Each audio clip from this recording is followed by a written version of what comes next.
that time again for another not-so-normal gaming podcast, featuring your host, MrTechnoSqueek. I wonder if I should show a little more. You know. Oh, yes! Oh, God, yes! Nostalgic Dan 1. Everything I feel is in this sword. Good. Come on! MissRPGJo. What a dick. And Quick Freeze 4. Don't worry. I'll handle the bad guys. This is a podcast you want to listen to, but first, you gotta press start. Sonic boom! Hey guys, welcome back to another episode of the Press Start Podcast. This is episode 73, and I am the best host on this podcast. Wow. TechnoSqueek. Yes, I am. Debatable. Dude, you weren't on, Dan. Modesty we all is know, not... we all know Grimace is like the greatest thing ever. Yeah, I vote for Grimace. No. He's so quiet. He's a shy guy, but he's deep. Okay, fine then. And we have Cliva, Quick Freeze 4. How are you doing? Did you almost, forget my name or something? Almost. Almost, okay. Yeah. At least you remembered it in time. Yeah. And, yeah, we have a returning host, Dan. Nostalgic Dan 1. Groovy! What? Where is this? Where am I? What's going on? It's the Twilight Zone. Yes. Oh, good. Yeah. Also, it's been a while. Yeah. It's been a while. I don't know what to say. Well, say, how I'm are filling you? in for Joe, because she won't be on tonight, because she's in Ireland, Ireland watching a hockey game. watching that hockey. Watching that hockey. I wish I could. It'd be... I like hockey. Do you? Yes. But that's not where it stops, because we also have a guest, and that guest is the amazing Pete Dorr. Yay. How are you doing? Good, thank you for having me back on. How you doing, Pete? I'm doing pretty good. I'm actually, I'm feeling quite awake because lately I've just finally started to drink coffee. I never used to drink coffee all these years, and I was just getting sick and tired of coming home from college and just being, fucking worn out. I just want to go to sleep as soon as I come home. I hate that. Even if it's an hour or two nap, I just feel like shit even after I wake up because I feel like I'm just wasting time. So, yeah, I've been drinking coffee and it's been helping. I love coffee. I've been drinking coffee for 3 years now. I had to have my daily cup of coffee basically in the morning. But do you drink it later in the day or do you only drink it in the morning? Sometimes I'll go to Starbucks or something. If I feel really tired or I just know I have to be awake for a long time to get work done, I drink some coffee. Yeah, I drink mine in the morning all the way up till about 1. I love coffee. Especially Dunkin' Donuts coffee. Oh, Yeah, caramel swirl. That's what I drink. Well, I drink just the regular Dunkin' Donuts coffee. The ones that you can get in the little cups at home and put them in the coffee machine that makes them in a second. Yeah. The K-Cups, yeah. Those are expensive, though. Not if you buy them at a Sam's Club or Costco kind of place. They're not too bad. No, I love the caramel swirl, though. Oh, it's the best coffee ever. Well, you know what it is, too? Because I started drinking Starbucks at my college because they have one on campus, and it's just so expensive and not really good for you. So I'm I need an alternative to this. So I just started buying regular coffee. Starbucks is amazing, but, for a small cup, it's $4.50 or something. It's ridiculous. Jesus Christ. Techno, your thoughts on coffee? I can't. It's nasty to me. What? Why? You put milk in it, sugar. No, just drink it black. It's good. It's good Oh, for you. God, I like the smell of it, but the taste is just... Okay. Yeah. Here's something for you guys. Did you ever see that show called My Strange Addiction? Yes. Are you aware of the coffee enema episode? Oh, God. This couple is addicted to coffee enemas.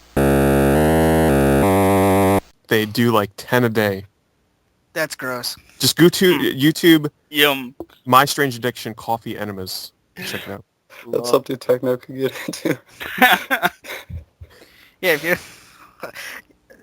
I don't even want to respond to that. That's the thing. That show is messed.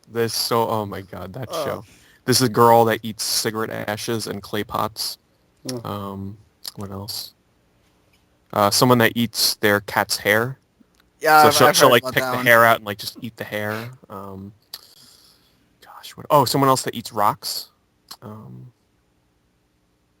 Yeah, just some weird ass shit. Yeah, it's weird. Dan, you drink your coffee black though? My dad drinks it black. No, I don't drink it black. I can't stand it black. I was just joking. Oh, okay. It's like my dad I drinks need it black. cream, sugar. I can't stand it black. Ugh. So, Dan, what have you been up to, man, since you left the podcast? I've been busy. Well, yeah, but like, you doing good in school? Actually, yeah. It's a different semester. It's a different kind of semester. Really, really busy. It's 17 credit hours out of 18 possible. And plus I got 3 art studios, which it's kind of only common to take only 2, but I needed to do that so I could stay on track. What kind of studio classes you taking? Some of them are required. Like right now I'm taking new media concepts and video art, which is basically producing video art, art pieces that are video.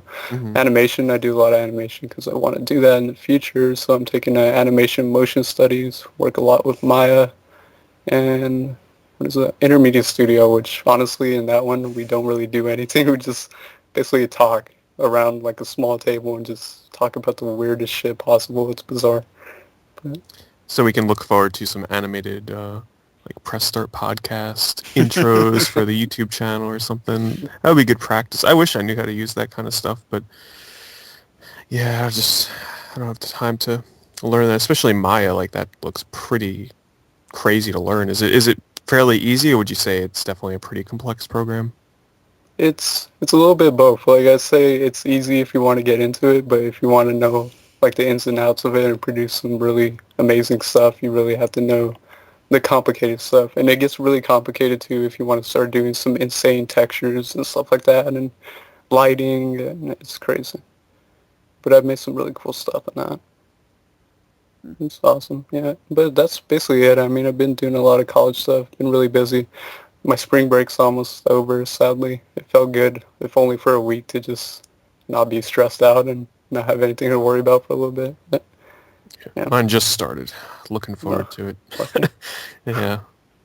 I like you, I've just been so stressed out lately with work and college work, and it's just, I can completely understand. I'm there with you when you just need like a break sometimes from the podcast. Yeah. So. But what about you guys, Cliva, Techno? Well, I don't know if you heard a few episodes ago, I passed my GT&T training certificate. Congratulations. Thank you. Yeah, that was, that was pain in the ass. I had to study for like 2 weeks to pass this test. I heard it took you a couple of tries then. Yeah, I failed it twice, and the second time, oh my god, you're allowed like 15 possible answers to get wrong before you fail the test, and I did the 15 wrong, so if I got one more wrong, I failed it. And I was like 3 questions away from passing the test, and I got it wrong. And I was like, fuck, and it's like a 4-hour test. Oh my god. So yeah, I failed that one like twice, but then I passed it the third time, so I'm like, oh yes, thank you. So, but yeah, that's really nothing else. Just that, work, the podcast, and just playing games, I guess, really. Nothing special. So, yeah. How's that Tales of Vesperia going? Oh, it's there. It's there. It's there. Yes, it is there. How far are you, I man? have not touched it. What? Heck no. Dude, I can't beat. I don't want to name the stuck on guy. the same boss? Yes. I'm like, screw this game. I'm done with it for now, and I'll probably get back to it, and then I'll probably put it on easy because I'm, a sad little man. And yeah. Dude, you had enough time to play that game to beat it twice already. Well, my 360's not here in my house. It's at a friend's. No excuses. Yeah. Yeah.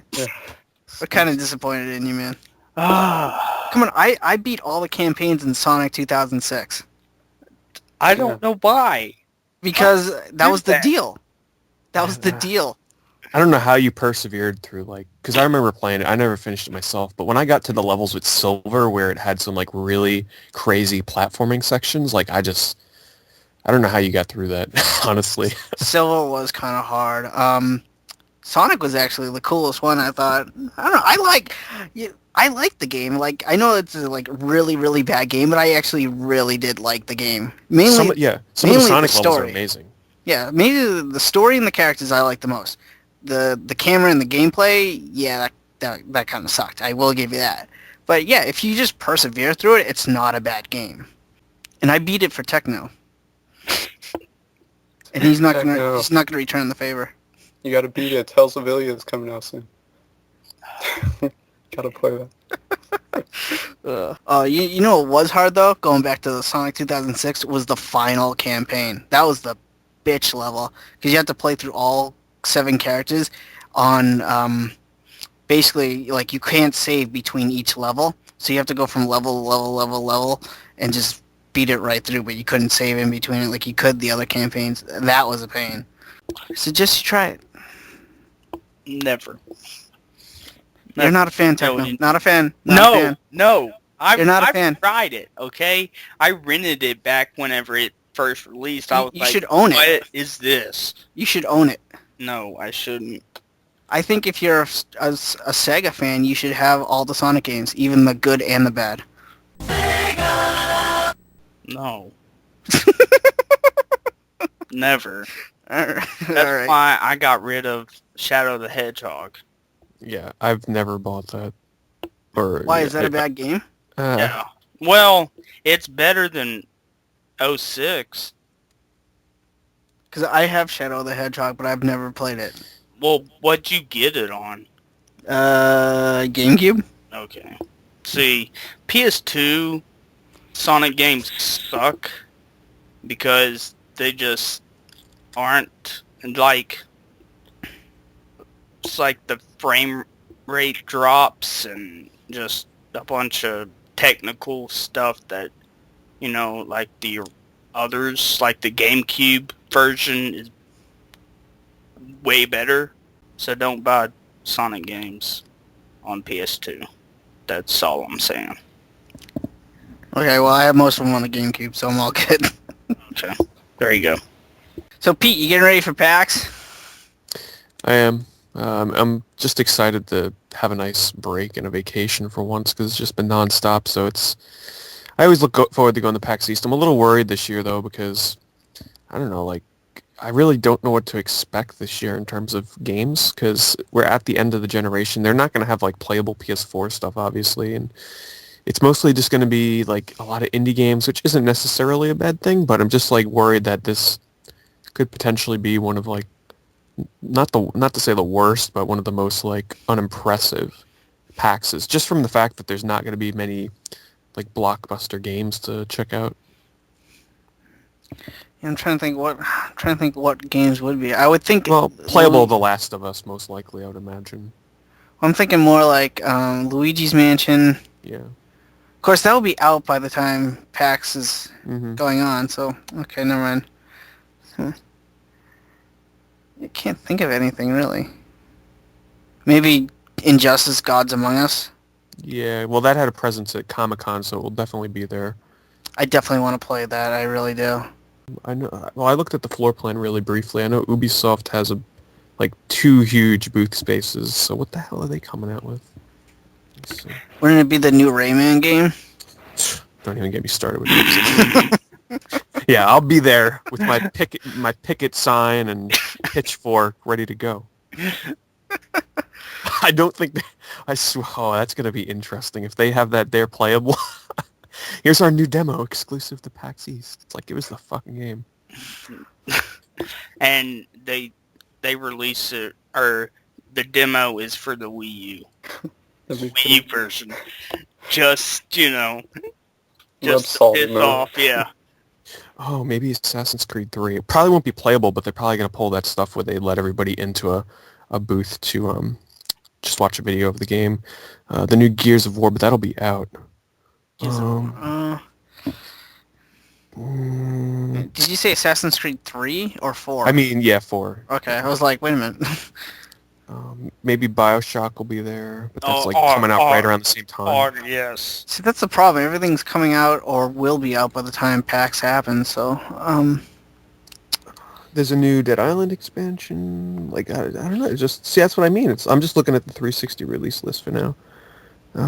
What about Beyond Two Souls? Think they show that? Yeah, that'll probably definitely be there. And the reason why I say that is because at PAX Prime, they were giving out PlayStation bags by the PlayStation All-Stars Battle Royale demo booth, and one of the side of the bags had Beyond Two Souls on it. So it's like, yeah, it's got to be there.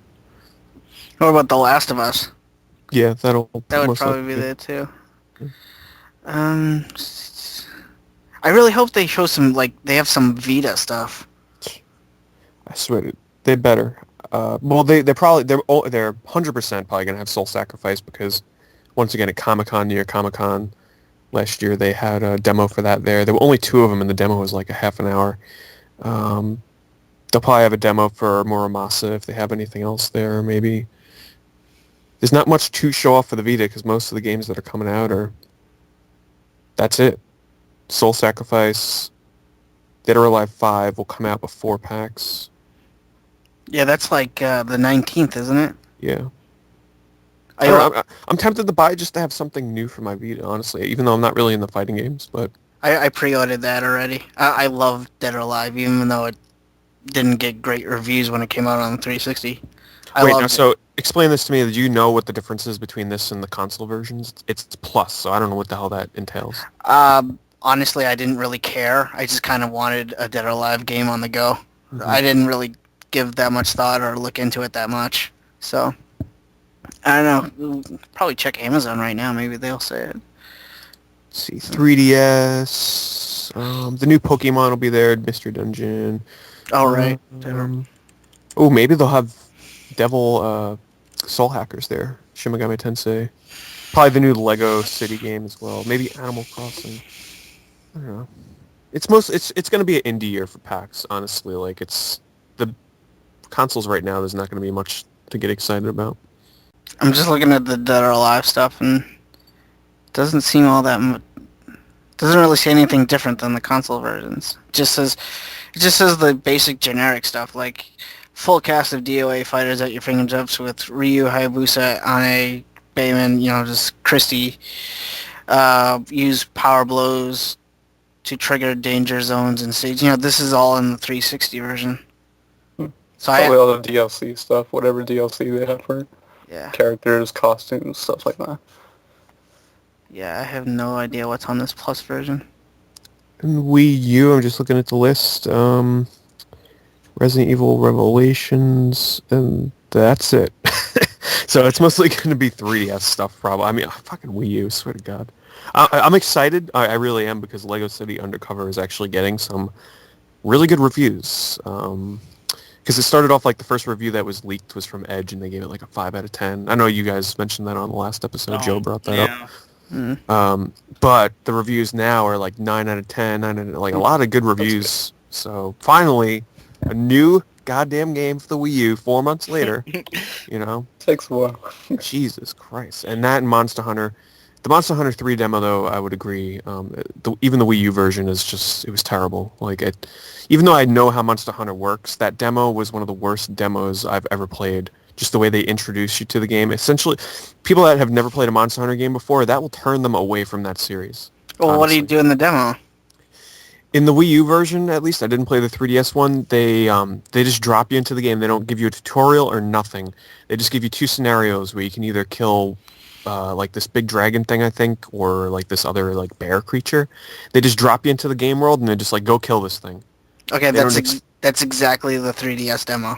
They don't tell you anything. No controls really, or like the inventory, and it was just terrible. Like I had played Monster Hunter Tri on the Wii, so I kind of knew what they wanted me to do, but it was just, for anybody that's never played a Monster Hunter game before, that was terrible. It's all about the online. No one plays Monster Hunter for single player. And if you do, I don't know how you do it. It's all about the online. Well, I tried Monster Hunter Tri on the Wii, and I did like the single player up to like a certain point. Maybe after like 5 hours, I got tired of it. But yeah, that's definitely an online game. So I don't know, like I don't think that game's gonna work that well on a 3DS. Oh, I'm not getting the I'm not getting the 3DS version. That's for sure. I'm not getting any version. Just I'm not really a fan of Monster Hunter, but I do appreciate the fan base behind it. But I don't know. I might pass on it actually, because now that Lego City's coming out, like I have tried to get into Monster Hunter in the past. Like I bought the original on the PS2 and played that online, and I thought it was pretty cool, but I gave up on it. And the Monster Hunter series is very intimidating, honestly. It's just one of those series where you go into it, and I just feel like I'm like I don't know the best equipment when I'm like supposed to be hunting for. Like I just feel like there's such a dedicated fan base to that game already that I just feel left out. I think that's how I feel about it when I was playing the Wii version, the Tri on the Wii. Mm-hmm. So, because like I went online with my friend, and like he was showing me like, oh, we gotta do this, we gotta do this. I'm like, okay, cool, you know. And that was the first time I ever went online. He was just like I kept getting killed. I'm just like, dude, I don't know how to kill it. It was this big giant dragon thing in like this sand desert. I'm like, I don't know how to fucking kill this thing. I kept dying, so I was just like, that definitely has a following. I mean, do you think the new Kingdom Hearts HD remix will be there? I don't know. That doesn't. It's maybe at the Square Enix booth. I wouldn't put it past them. But they'll be showing off Tomb Raider probably, even though the game's already out. But they got to have something to show off there. Well, I'm just trying to think what they'll have there. I would think either Kingdom Hearts, maybe the new Ease game on the Wii. Not the Wii, the Vita. That would be cool. nice. I highly doubt it, but that would be nice. I guess if there's not too much there, I'll just be hitting up some of the panels, which, that's right, one of the panels I was going to tell you that you should try and go to is the Friday night concerts. Now, the reason why is Friday night, in the past, a lot of PAX concerts have sort of like mixed in some, I'll just say weird, like bands and groups like that MC Frontalot guy, just not a fan of him. But Friday night is essentially going to be like nothing but video game orchestrated rock groups. So first up is Video Game Orchestra, which is... I love them. Yeah, they'll be there. And then next is a band called, what is it? Those Who Fight, which is a Final Fantasy themed opera rock, heavy metal rock band. Oh, and that sounds good to me. I watched one of their videos on YouTube of one of their concerts from MagFest, like an hour video. They're really freaking good. It might sound a bit weird, opera. It's not really opera, but they put some vocals to Final Fantasy music from across the series in a heavy metal like rock band. It was really cool, so I'm going to be going there just for that most likely. And then after that is the Proto Men, and they're pretty good. I don't listen to them outside of PAX, but they're good as well. So. No, what are I've heard of them before. Are they strictly like Mega Man music? I'm trying to remember. I know Rob Man is a huge fan of them. I think I don't remember if all their songs are Mega Man themes, but I know most of what I've heard from them does have sort of a Mega Man theme to it. So they're worth listening to. I'll just put it that way. Okay, because I've always wanted to listen to them, but I want to get like a CD of something of them of some kind. So yeah. So you should try and make it up to the Friday night concert, because that seems like to be the event to go to. Just don't go too late if they fill up. Well, there's not too much panels I want to go to on Friday. Like, the only other panel on Friday I want to go to is this Final Fantasy PAX East panel, and I'm not exactly know what they're going to show. It's just they're going to talk about Final Fantasy 14: A Realm Reborn, because I read a description for it and they specifically mentioned that. So unless you're really interested in Final Fantasy 14, I don't know. I don't know. I'm not sure about that. I could be wrong, but I remember reading something like that. Well, I'm just interested in Final Fantasy in general, so... This is another one that's like Halo multiplayer, past, present, and future. I'm not sure if it's on Friday or Saturday, but that one I really want to go to as well.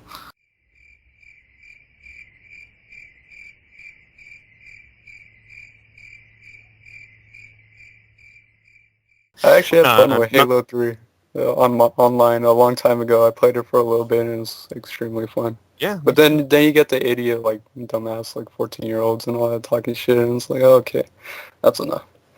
I have nothing against the Halo series. I used to play Halo 2 a ton online with a bunch of friends, and I was pretty decent at it. And Halo 3, I played that for a bit too, and then I gave up on the series. It just became too much of the same. You know, I haven't really like experienced any of that in the new Halo 4 yet. Usually, all the guys in there are actually pretty cool. So, I don't know. Maybe I'm just have really good luck, I guess. But Probably. yeah, it's just never experienced that one.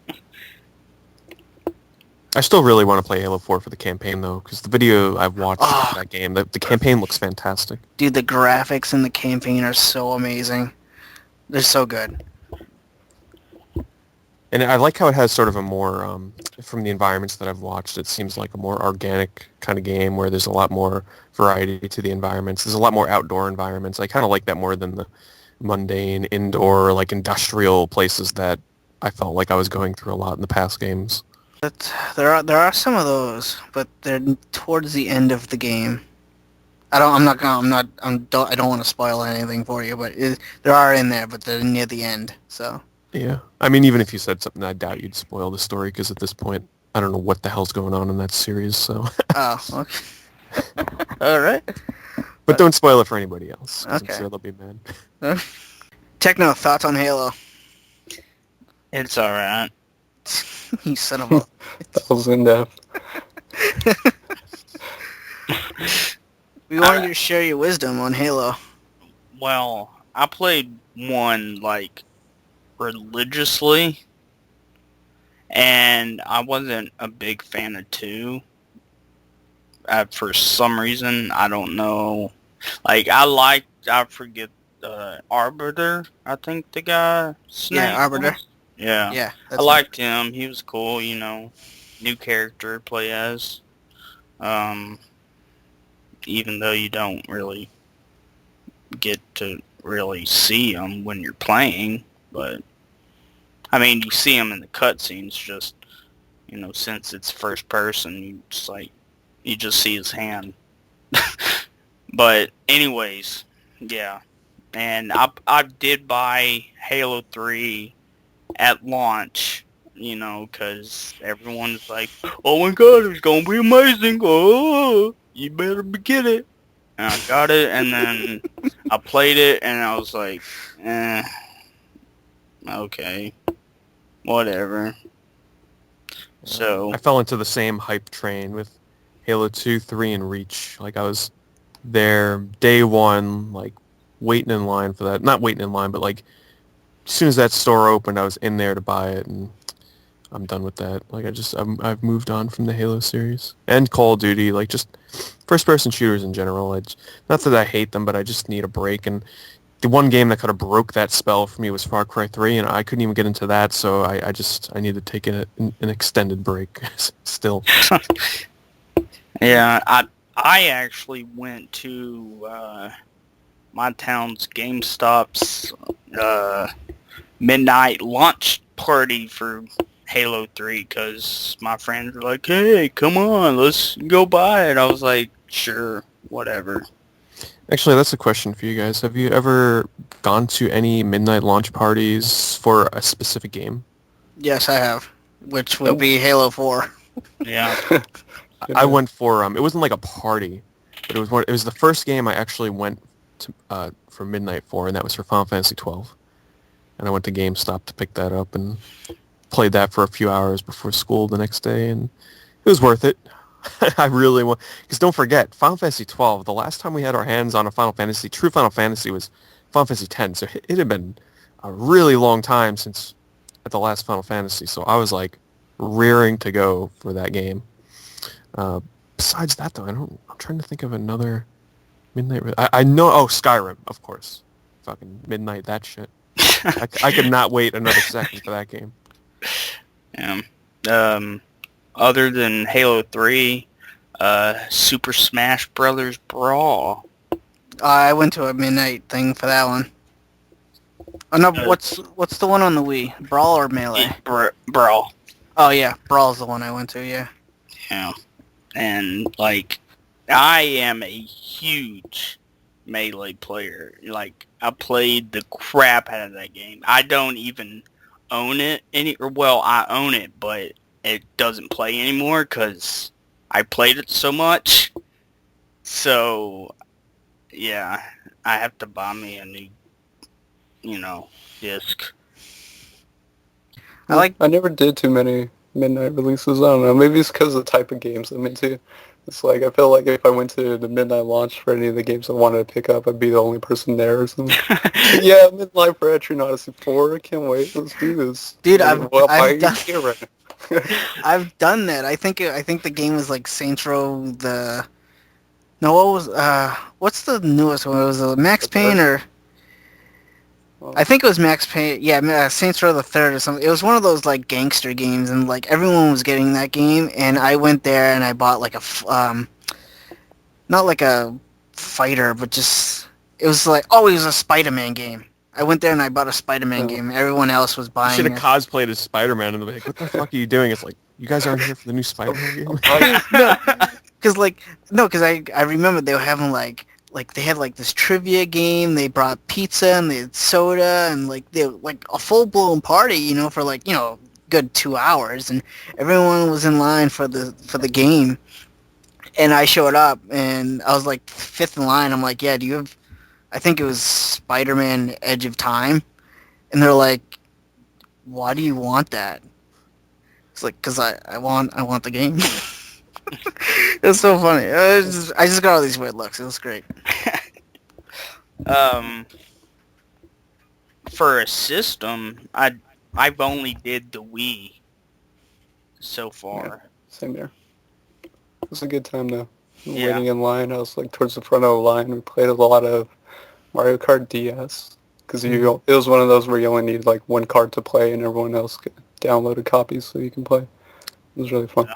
Honestly, I think I've done a few midnight launches for systems, but the most memorable will surely be the 3DS launch in New York City, mainly because I froze my fucking ass off out there for that thing. Like, I showed up there like a day in advance, and my friend and I, we didn't really come prepared as we should have for the cold, so we had like these. I brought like a lounge chair, not a lounge chair, but like one of those fold-up chairs, and he brought like, it was the stupidest decision ever. He brought like a solar blanket, and I'll never forget it. It's like he whips out, it's all folded up into a square, and literally, if you can just imagine like a very thin blanket-like piece of foil that is meant to sort of like. It's meant, like, if it's in the sun, it's supposed to keep, like, body heat in. But the side of the building we were sitting on, there was no sun. And we were trying to, like, share this thing.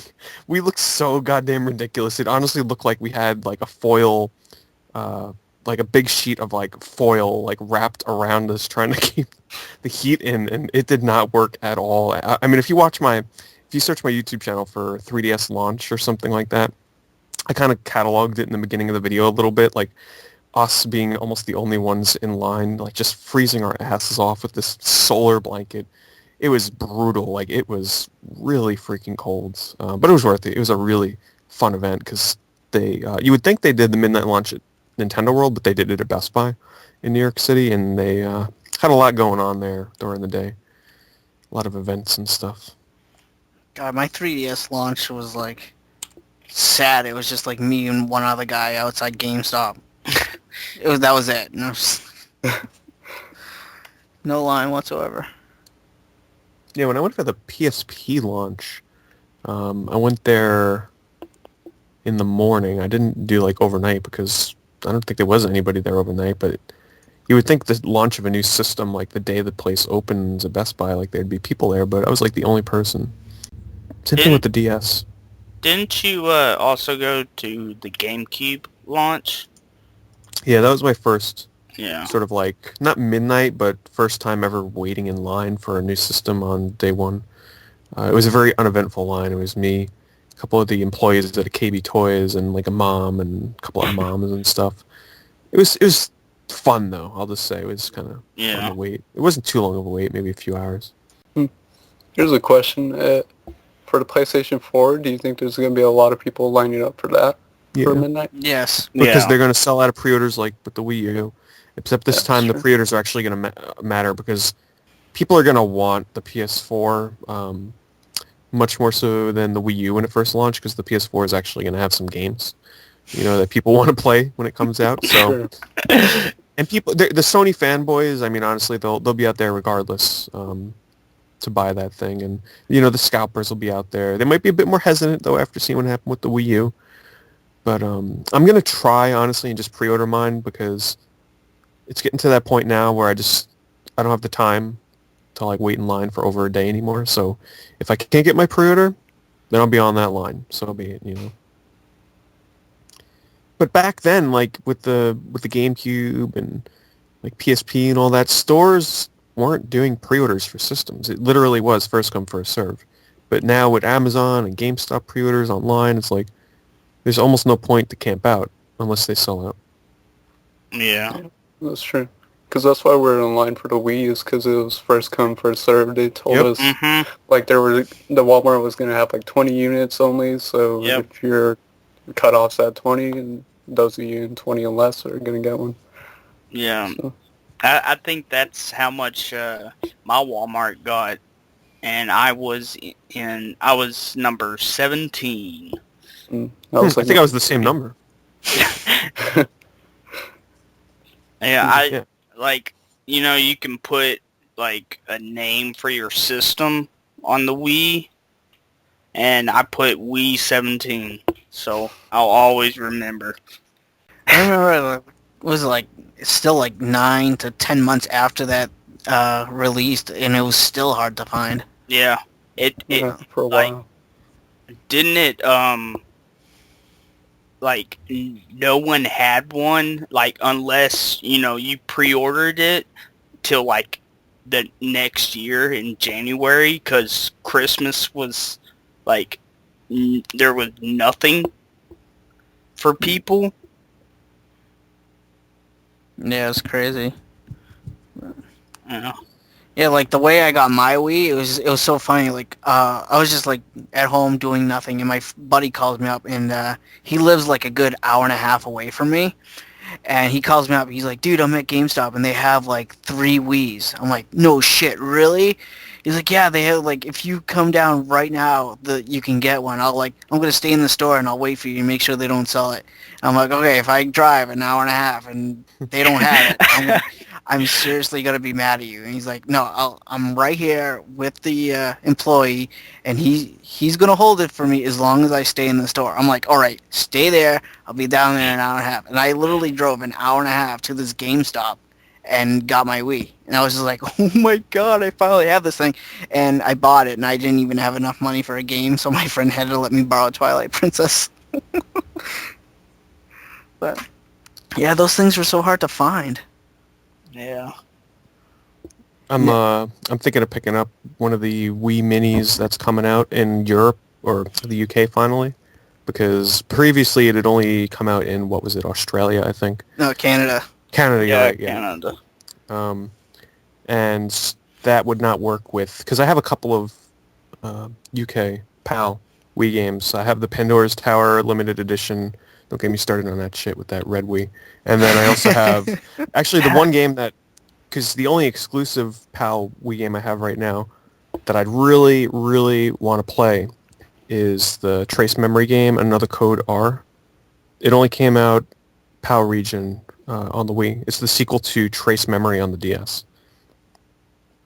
So I figure, I already have Pandora's Tower, so instead of buying the US version, which is going to be like 40 or 50, if I just spend the extra $50 for the $100 Wii Mini, then I'll be able to play the Pandora's Tower copy I already have and Another Code R. So in a way, that just makes more sense to me than buying US Pandora's Tower.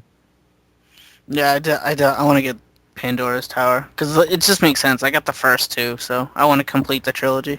Did any of you guys back the Operation Rainfall thing where you're supposed to get like a collector's box for the 3 games? I saw that, but I was like, nah, I'm okay. Yeah. I did, and I'm wondering where the fuck my box is. I thought they posted some new updates showing, like, have you seen it? They showed like an image with the box like made and all that. Okay, good. It's basically like a sleeve that holds the Wii games. It's fine as long as I get the damn thing, because I paid for that a long time ago.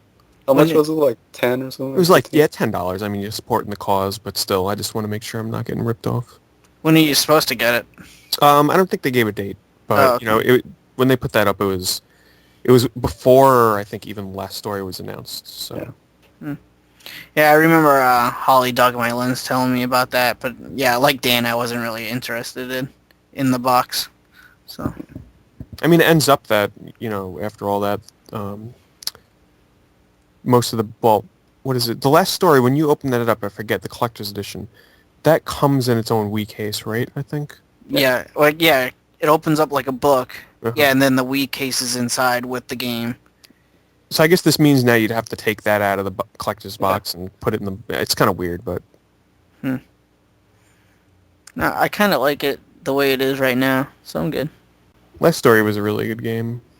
I don't know. I usually it takes a lot for me to finish an RPG these days. I mean, that one was fairly short, but I think it's less of an RPG though. To be quite honest, it's the RPG elements it has. They kind of feel tacked on to me because leveling up in that game is just so automatic.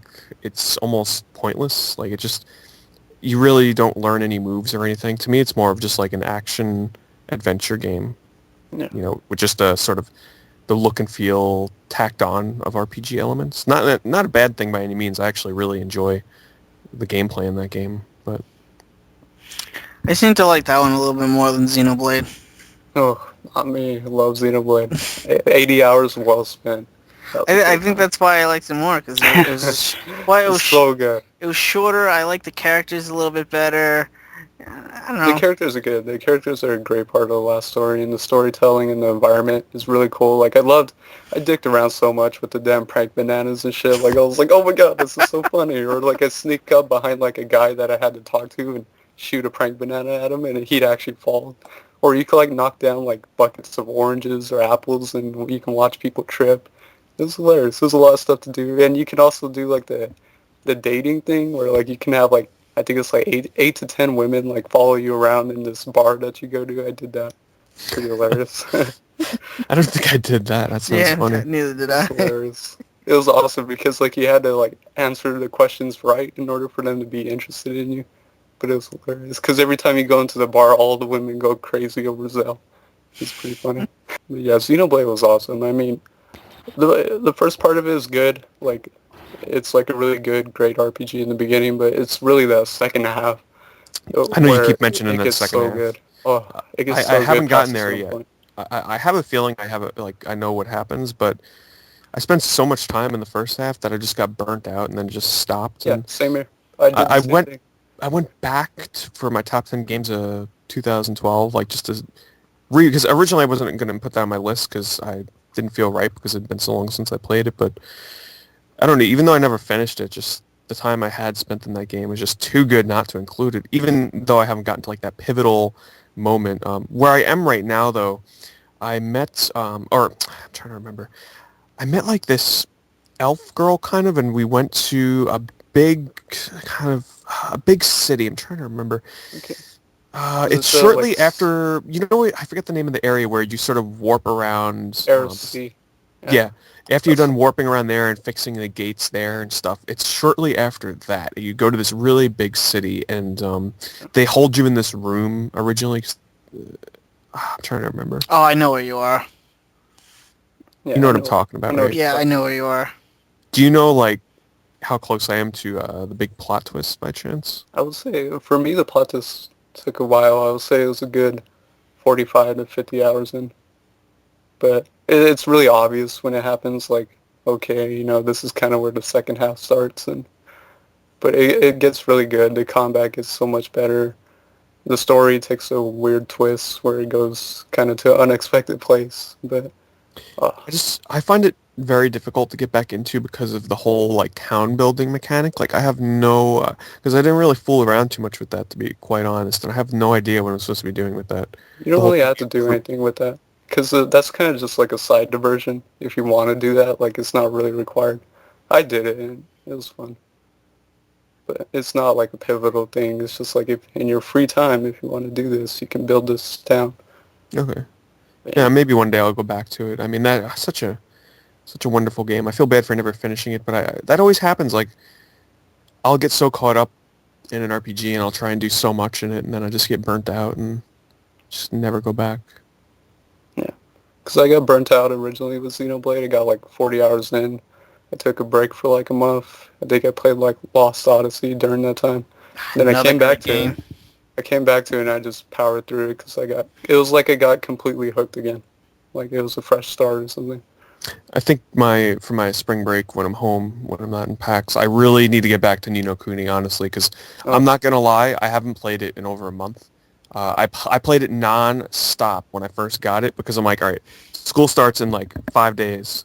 I got to play this. So I literally played that game in the span of like 4 or 5 days, like 35 hours. I was just blowing through it, loving every second, almost to the point where I was almost overplaying it because I was doing every single thing you can do in the game, including finding like all the hidden treasure on the map. And man, I even tried to catch. I spent like 3 or 4 hours trying to catch. God, what is it called? It's a certain familiar called like Toki or something. You can only find it on a certain island. The ugly duckling island. Yeah, and it only gets up to level 5, but apparently this thing is like. It gives you like 3,000 experience per kill. Yeah, and if you catch one, the catch rate is only like 1%, and I caught one. They're extremely rare to find, and then when you finally do kill one, their catch rate, according to the guide, is like 1%. So I spent like 4 or 5 hours trying to catch one of those things, and it kind of overpowered some of my guys, but I finally caught one, and now the thing takes forever to level up because it only reaches level 5. And the experience to gain a level with that thing is ridiculous. So I left off in the game, not a spoiler, but shortly after you get your sort of the last, we'll say, vehicle in the game to kind of get you around the game world. Yeah. You know what I mean? Yeah, so kind of shortly after that. And I was flying around trying to do all the treasures I'd missed. But such a really good game. I definitely want to get back to it. I just didn't have the time to... Because that's the kind of game where you don't sit down and play for half an hour. Like, you dedicate at least 2 hours probably to it at a time. At least me. I was playing like 5 hours at a time. It was good. You're about maybe like 3/4 of the way done. Yeah, I'm main pretty story. close. Yeah. So. Because I actually beat Ni no Kuni like 2 weeks ago. I clocked in at around 45 hours. And I did a lot of stuff. I did the side quests, and I still did the side quests that you unlock after you beat the game. But yeah, it was really good. I don't know. I don't really have too many nitpicks with it. I thought the ending was a little abrupt. I'm not going to spoil anything, but I just thought it was a little abrupt and different for an ending. Like, I'm not used to that kind of ending, but it was good. Like, the story was really good. I thought the characters were really interesting. The familiar aspect and feeding them and, like, upgrading them, that was, like, really addictive. And, it was a really good game.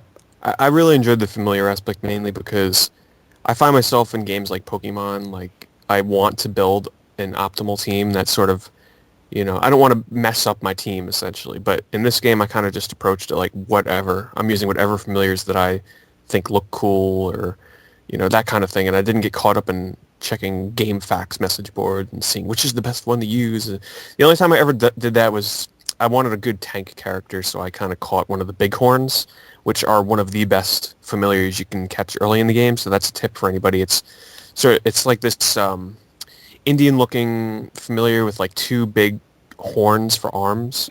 Yeah. And he has like 60% physical resist or something. And to find a familiar with good attack and 60 physical resist early in the game, it's like unheard of.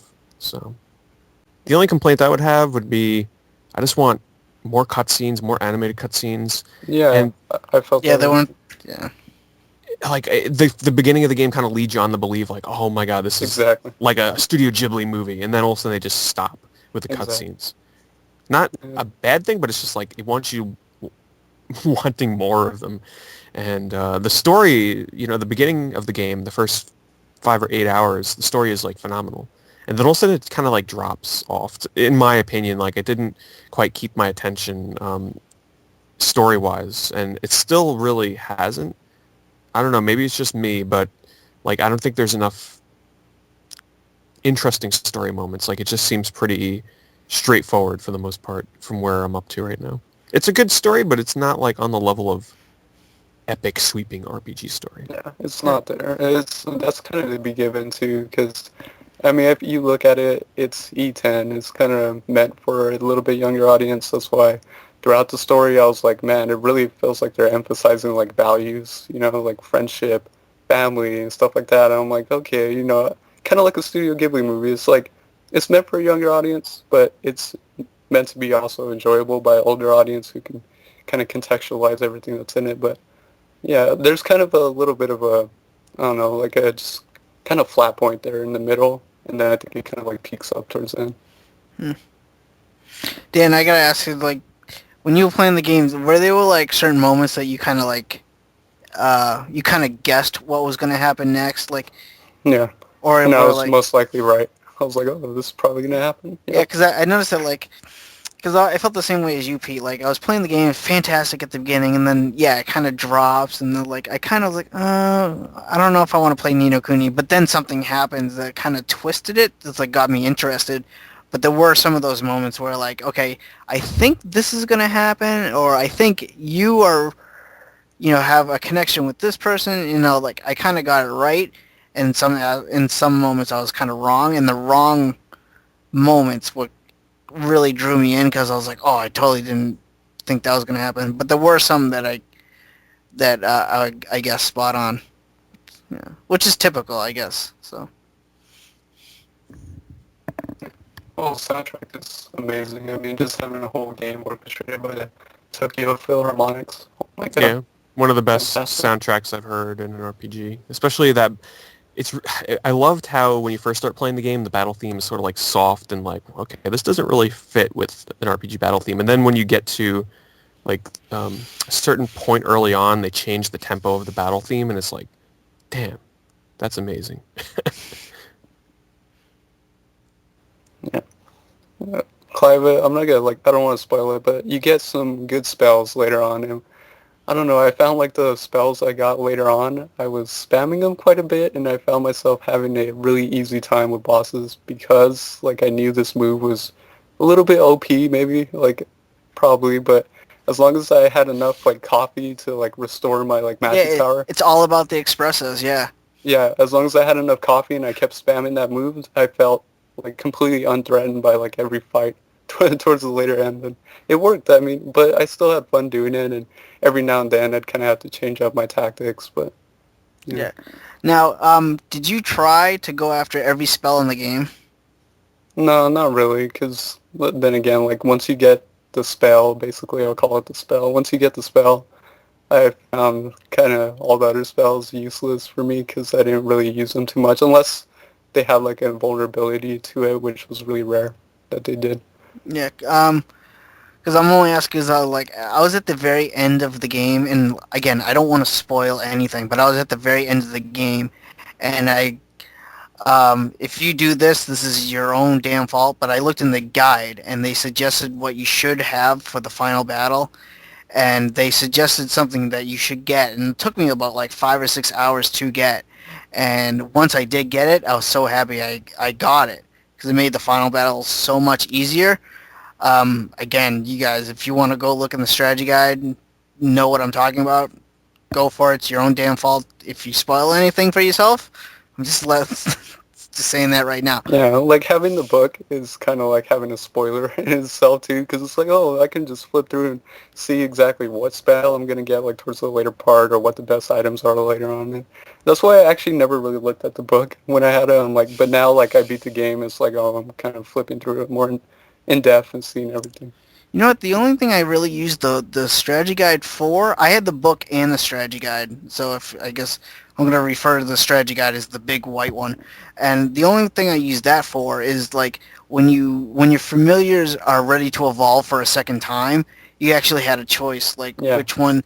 And that's really the only thing I use the strategy guide for, because I was like, okay, this familiar I want to learn, I don't know, like a lightning spell or a fire spell or healing. I definitely went after healing because I noticed like the girl Esther, she didn't really do a very good job. Exactly. I found her dying a lot. Yeah, she didn't really do a very good job healing, so I made sure that most of my familiars had a healing aspect to them. So I used the strategy guide in that book.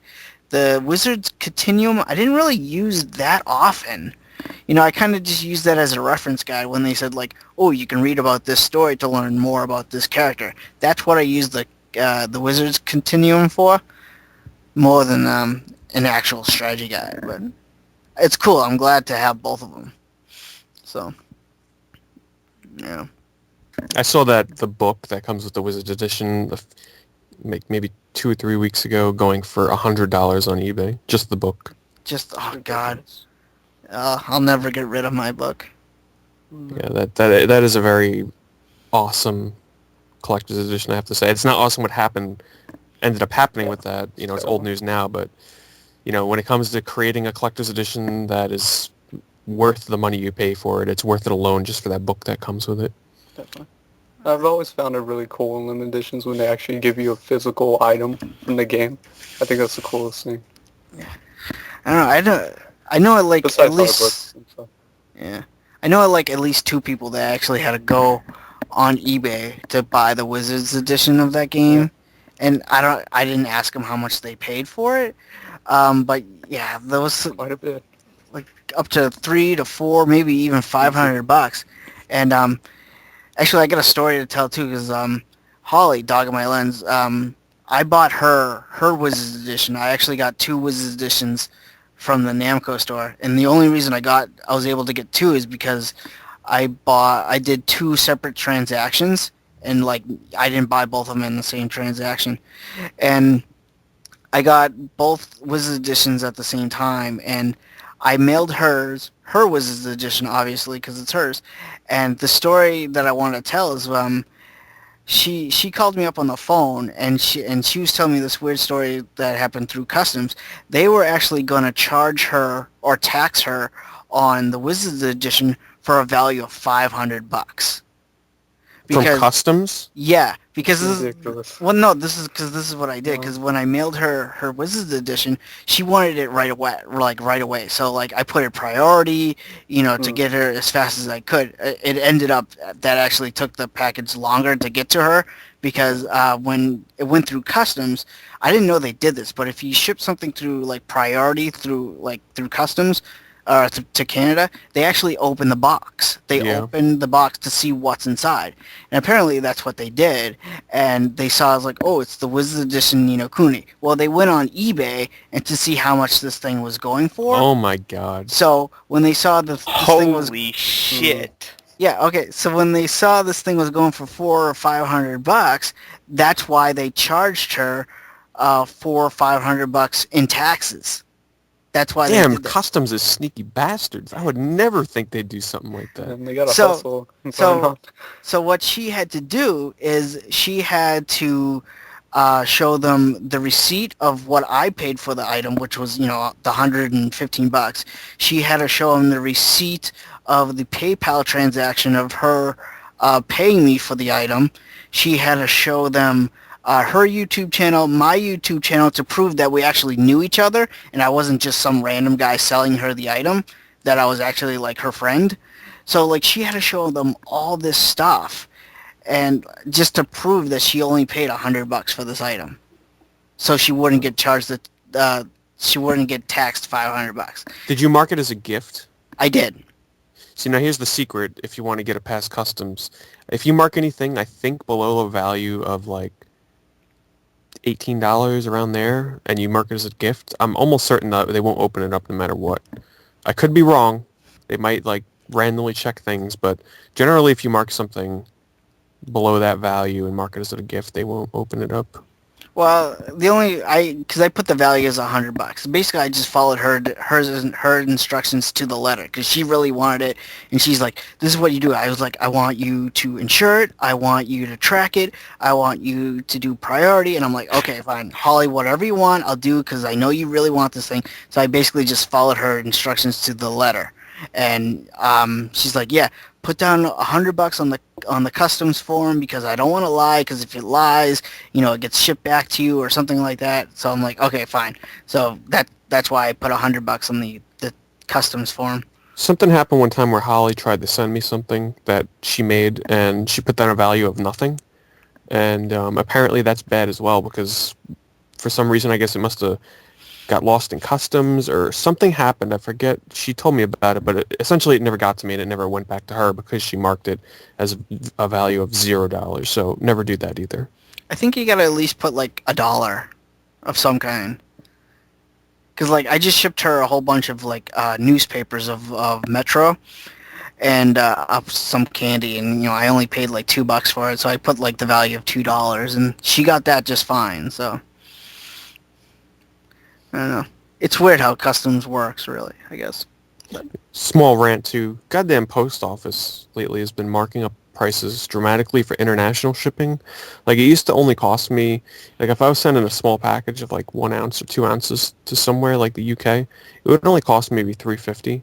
But now it's like $7. Oh, actually, What the fuck? I'm gonna chime in on that. I just sent Joe a copy of Dragon Warrior on the NES because she really likes Dragon Quest. Cost me $12 to ship that. Something like that. I'm not even kidding. Something like that would have been maybe $5 or $6 at the most. And then you can't blame them. Post office is really struggling right now. I mean, everybody knows they're cutting out Saturday delivery in the U.S., which bums me out. But, I mean, they need to make money somehow to stay up in the business. But still, I mean, the prices they're charging for international is just ridiculous. Techno, thoughts on the postal service? It sucks that it's, they're doing the whole no more Saturday thing.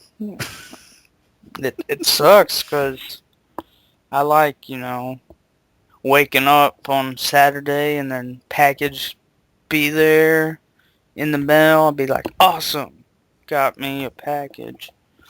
And then it's not going to be like that anymore. Sucks. I got something.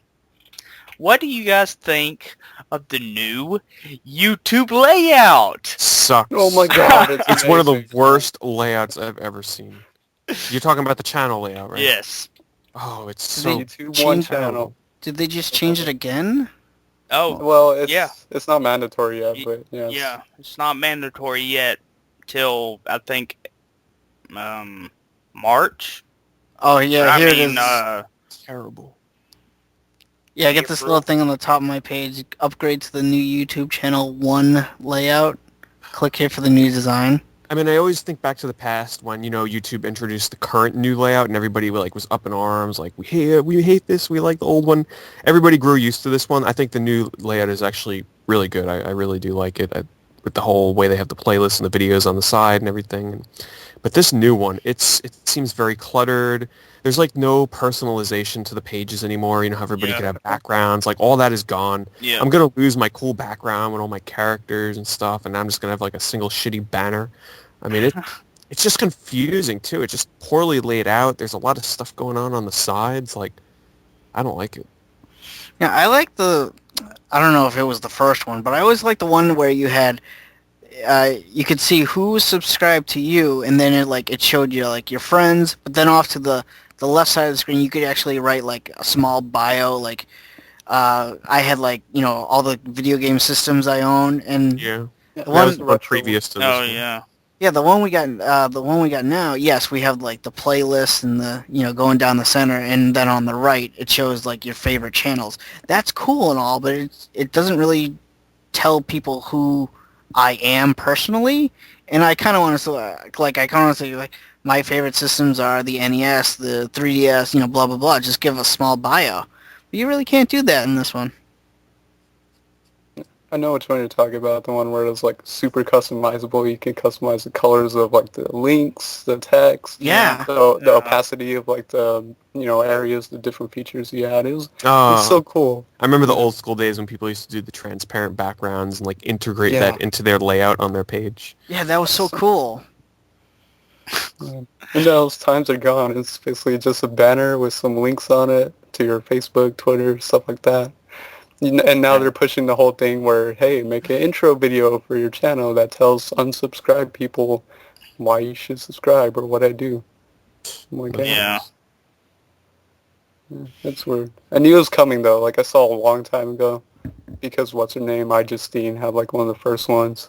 And they were pushing that. She showed it and all that. And it's got really weird dimensions. It's weird. You have to have a certain size. That's the minimum it'll be on a laptop, maximum, and then on a TV. It's really weird. You almost need Photoshop to make a decent one because you kind of need to make Photoshop guidelines. Those little blue lines that you can make. You kind of need those to like see the dimensions and see if something's going to get cut off or whatnot. Oh, It's really- great. It's a hassle. I like how I have it now where, like, you know, I don't know if it's still going to let you do this, but in the banner you can integrate, well, at least partners can, I'm not sure about anybody else, but you can integrate the links into the banner. Yeah. So I guess they're going to do away with that. I don't know, I just like the whole look of channel pages now where you can, like, just do a really cool background and integrate it with the banner, and now it's going to just be boring looking. Yeah. Well, when is the change going to become, like, forced upon? I don't think there really is like a actual date, but it's probably gonna be like, you know, a few months. Oh, okay. Probably September, maybe. Okay, so I got some time to enjoy my current page. Yes. Yes. Before I have to say goodbye to my wallpaper. Yeah. Bye. I'll miss you. Yeah. I didn't see an option too. Like, I don't know, you guys could correct me if I'm wrong. Is there an option to put like channels, you know, you enjoy or stuff like that? You know, channels to check out. I'm I not didn't sure. see that. I don't know. You're talking about the new one? Yeah, like I didn't see that on any of the pages, or maybe they call it something else, like other channels and stuff like that. But from all the people who have like one channels already, I haven't seen that. Okay, I just went to Caffeine Media Girl's YouTube page. This does look kind of ugly. Yeah, it's Yeah. boring and it's cluttered. It's all white. I gotta love that white. It looks too busy. Like there's just videos plastered everywhere. Like this is kind of confusing. I'm trying to understand just like the need for a constant change. It almost feels like I can expect a change every year now. They do related channels on the right side now, it looks like. Oh, too. okay. Yeah. I like Activision with Call So- of Duty. Apparently related channels to Caffeine Media Girl are IGN, Machinima, PlayStation, GameSpot. Oh, Yeah. those are best. So, like, Yeah. come on. Like, everybody knows about that shit. They should be highlighting, like, channels that are similar to hers with, like, a similar subscriber count or something to help each other out, but apparently... Exactly. Yeah. Yeah, this is, like, there's so many different playlists. I mean, who knows? Everybody always complains every time a new layout comes out, and then after a while people end up liking it, but this... It looks, I don't know. It looks too busy to me. Like, there's- she's already having that problem. Look at her banner. It's cut off. Caffeine Media G. Yeah, see, that's why I said you need Photoshop. Caffeine Media G. Mine, it says Caffeine Media Girl. See, that's what I'm talking about. Like, I'm pointing that different out people. is because, yeah, Oh, different okay. screen resolutions, you have to be Yeah. mindful. So That's I'm why I on my said- Mac. So I just, like, Yes. blew up my screen, and now it's full. Now it's showing everything to me. So you have to be mindful. I think it's like 4 resolutions. There's the option for minimize PC, maximize PC, tablet, phone. That's a big one. And then you have to have like full size if someone's going to look at it on a HDMI or like a TV. Way So to you have- go, YouTube. You have to be mindful. You need those Photoshop guidelines, I'm telling you. Yeah, that's... There's a template out there. I think there's a template. There's a Yeah. template out there. Yeah, it shows it. It's like lines everywhere. And like, this is the cutoff for this. This is the cutoff for this. Yeah, but you shouldn't have to do that, though. Yeah. It's weird. I don't know. Yeah. I'll upgrade at the last second, honestly. Like, I just... Yeah, Yeah. I'll wait till it's forced. I'm with you guys. I'll wait. So you guys want to get in some news? Sure. I don't have any. Take it Oh, been caught for so long. I'm like, oh yeah, news. that's why we brought you back for some awesome nostalgic day in news, and you failed. No. Fail. I have something that I can just wing out there. If you like Scott Pilgrim, they put out the download. Finally, after like a long ass time, you can play multiplayer, and there's a new character. The Is game's it- awesome. I already played through it. The music is amazing because it's done by Anamanaguchi. Oh, so good. I love them. But yeah, I have 2 news stories, which I'll take really quick. Is you guys heard of the new Pokemon like Skylanders game? Mm-hmm. Haven't looked into it much, though. I've seen one trailer, but I went on to a few websites and I got some basic news. It's going to be for the Wii U, and it's going to be called Pokemon Rumble U. And the official site has been updated with details of Pokemon Rumble U from Koro Koro and it's revealed that the first line of these, it's going to have like special action figures, just like Skylanders and that new Disney Infinity game. But the special figures, the first ones are going to be Bulbasaur, Pikachu, Torchic, Piplup, Lucario, and Victini. It's also revealed new bits of gameplay. Well, you get to attack with the gamepad touchscreen. Various items what you'll find within the game. The items you do find, such as they'll either do like they'll make you big, kind of like the giant mushroom in Super Mario Brothers, or they can heal your characters. Each area will have a boss at the end with multiple levels. Time battles will also appear. You can use these figures in your game and raise them using coins obtained within the game. This will make them stronger with their counterparts, and you'll be able to bring them, to your friend's house and vice versa. So it's just like Skylanders, where like the data is actually saved within each individual figure. So I don't know, it's kind of cool. I was actually talking to Holly about this. Like, if they ever made like a Skylanders Pokemon game, we both kind of were like, we would jump on that. We would actually like get this game. I don't know. I think this would make a lot of money for Nintendo. What do you guys think? I'll get it if it's online. If it's not online, I'm not going to be collecting all these things for no reason. What did you say? What kind of game this is? Action game, beat 'em up?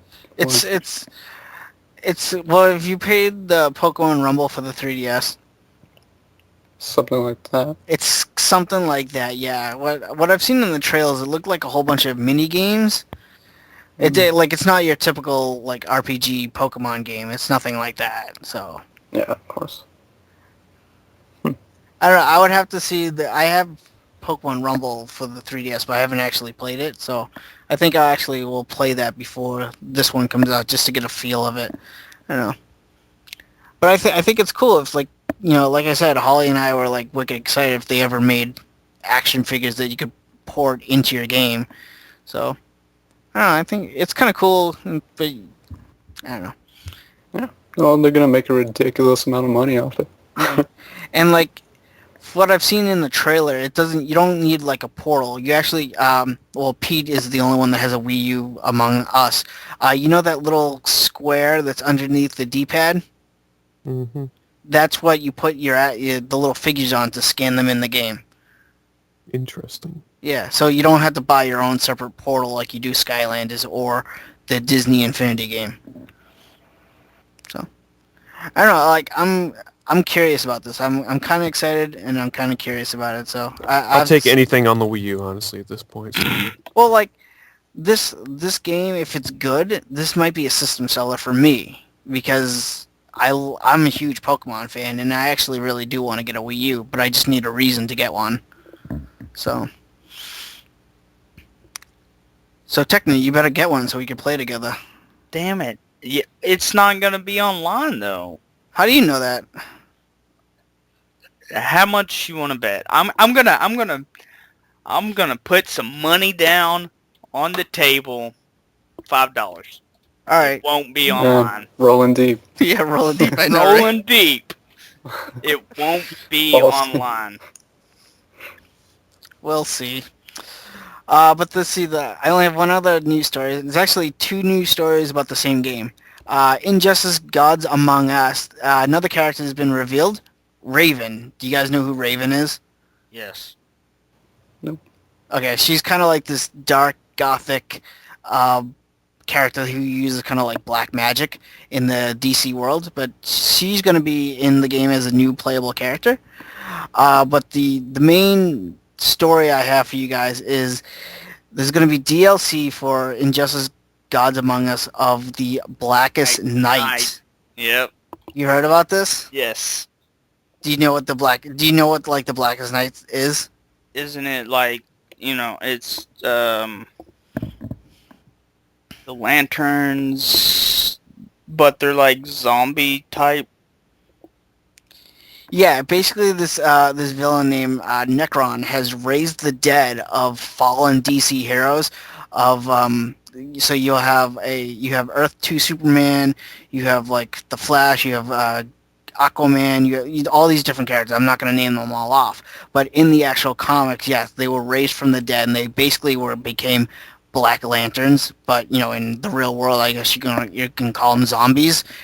But this new DLC pack is going to have Black Lantern zombie skins for every single character within the game. And not only that, it's going to also bring a new gameplay style for the actual game. So, I don't know, I think it's going to be cool. NetherRealm Studios doing great shit again. Yeah, they've done zombie modes in Mortal Kombat, so... And the other thing for this thing is that if you reserve... This is just a rumor, I don't know if it's confirmed yet, but if you reserve the game on Amazon, you'll actually get the Blackest Night DLC pack I read that too. For free, so... Yeah.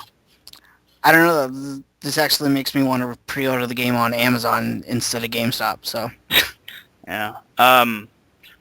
Also, that whole, Raven, trailer has disappeared from... No, you can go to Game Trailers and watch it. I was watching it a half an hour before the podcast started. Really? Because I went to it and it was gone. I don't know what to say. I was watching it a half an hour before the podcast. It's on Game Trailers. When did you watch it? Or try to watch it?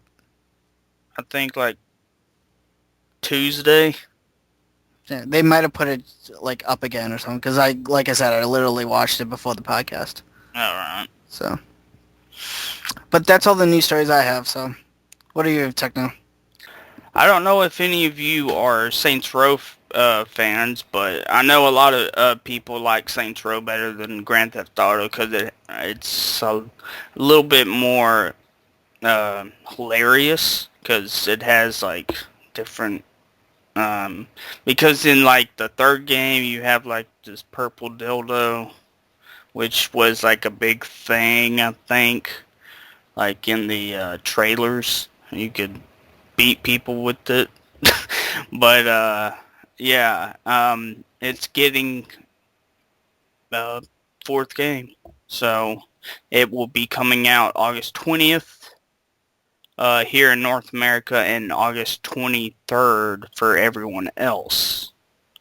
And so Saints Row 4, whatever. I played 2 and 3. They're all right. I kind of got sick of Grand Theft Auto type games after the fourth one. I've never been in Grand Theft Auto games. Yeah.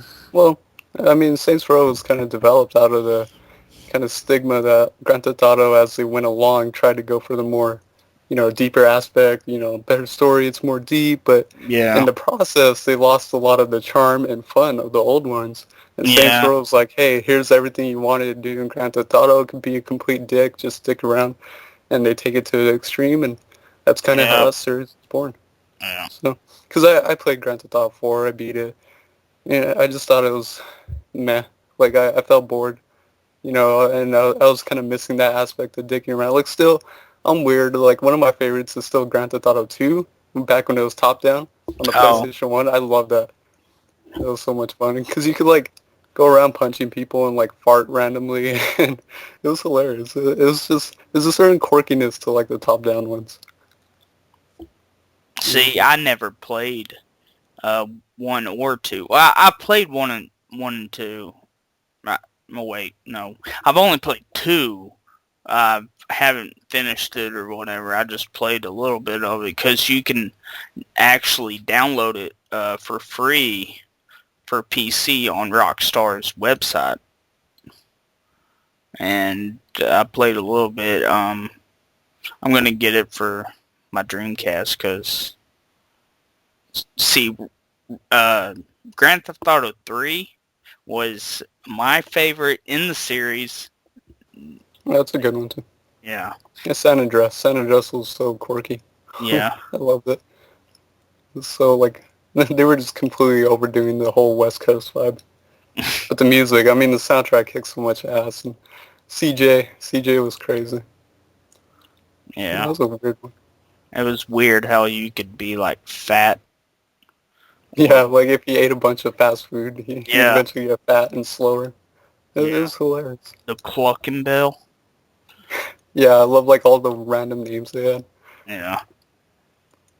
So yeah, Saints Row 4. It's coming. August. My birthday. But it's not by THQ, R.I.P. THQ. But It's by it's Deep Silver. yeah, but they're just publishing it. The same dudes who like the developer is It's the being same. published by Volition, Yeah. who are the makers actually, but I think Deep Silver is helping with this one. Well, right here it just says publisher is Deep Silver, so I don't know. Well, that's fine. So yeah.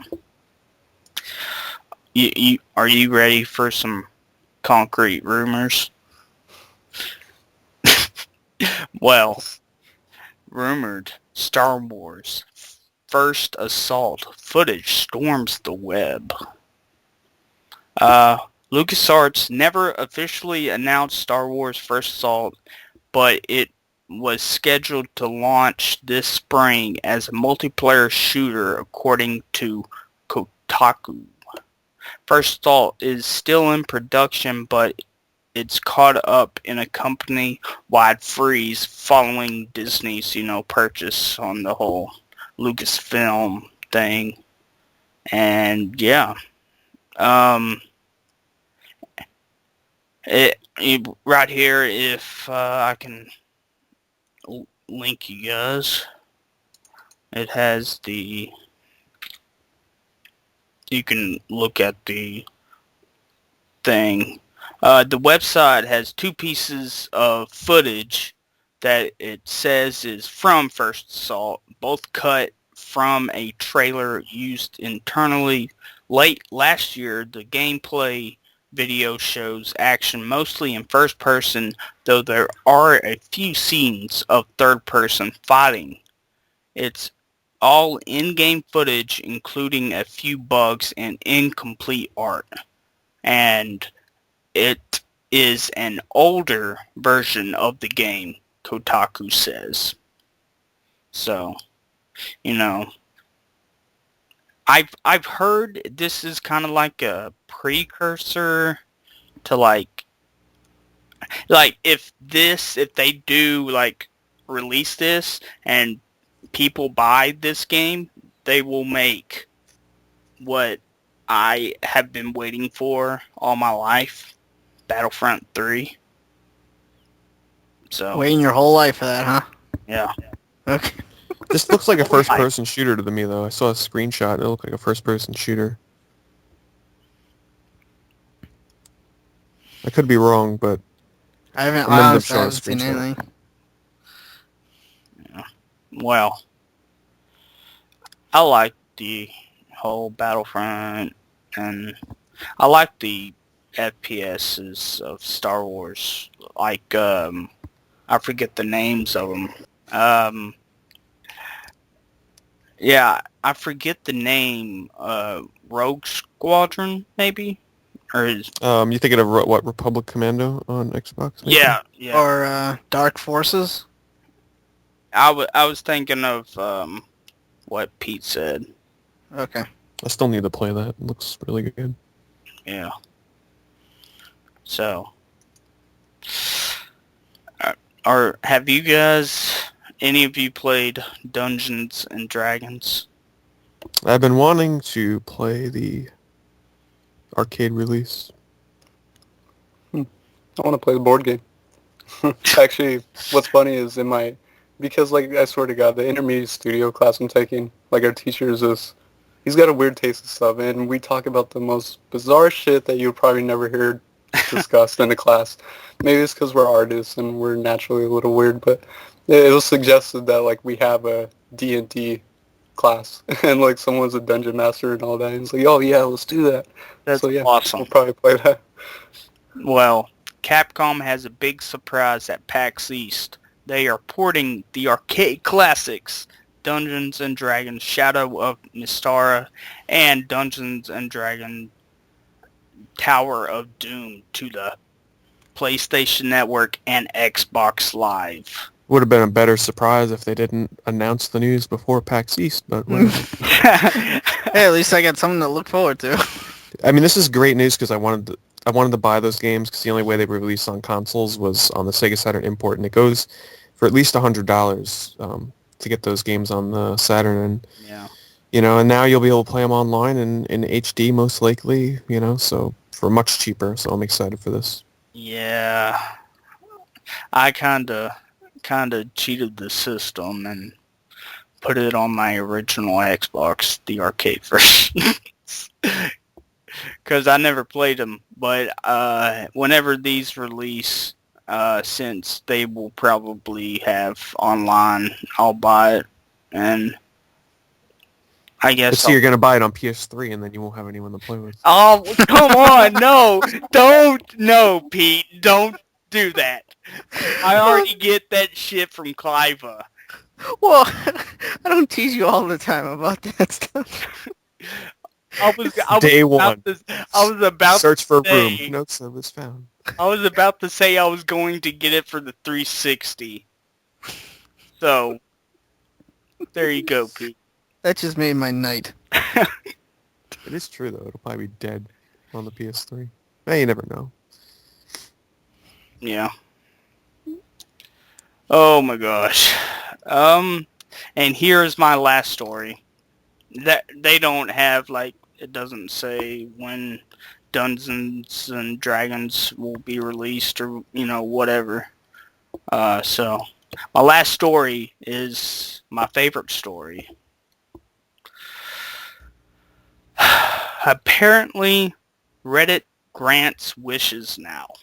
At least when it comes to reviving old Sega Genesis games. Yesterday, Reddit user Bobs, that's the weirdest username I've seen, posed the question, why hasn't this game resurfaced alongside the image of the cover of the first Road Rash game on the Sega Genesis? And behold, a few hours later, Road Rash co-designer Dan Geisler responded to the comment, it hasn't resurfaced because I was burnt out after Road Rash 3, he wrote, but I am ready to do another one now. He added that he misses playing the series and that he would consider running a Kickstarter on a new Road Rash if there was enough interest. He further noted that he would need to talk to EA to get the rights. If that doesn't work out, it appears he would pursue a spiritual sequel with a different title but with similar mechanics. Specifically, Geisler wrote that the game would be rendered in 3D but maintain the 2.5D physics of the originals, because reality tends to suck. So, yeah. I'm so ready for this. Explosions everywhere. If this happens, I'm gonna cry. Tears of joy. And say thank you. I've been waiting. This is what I have been waiting for since I came out of my mother. Yeah. I believe that. I totally believe that. I'm trying not to imagine that. Yeah. Well, there you go. Yeah. I'm just amazed how Kickstarter is becoming such a huge thing. Like, not just for funding games, but, like, now it's, like, funding Hollywood movies and stuff like that. It's astonishing. I've seen the other Kickstarter, too, for Shenmue 3. Oh my god. Oh, I have to comment on this. People have taken, I just, like, brain fart and forgot the guy's name. guy who created all those great games for Sega.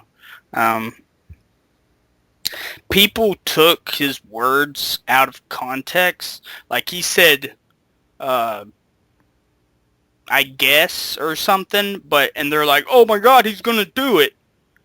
He's, that he would still have to, like, get the rights from Sega, which, Sega right now is not doing so well. So, with the whole YouTube thing of them, deleting videos off YouTube of Shining Force and all that jazz, and releasing a Sonic iPhone game, which, in my opinion, So there you go. So all the news you got? Yep. Good job, Techno. Like, no one else has, like, words on Shenmue 3? Dude, I didn't even play the first one. Yeah, never finished the first. I've tried many times. I know it's a great game, but didn't play the second, so...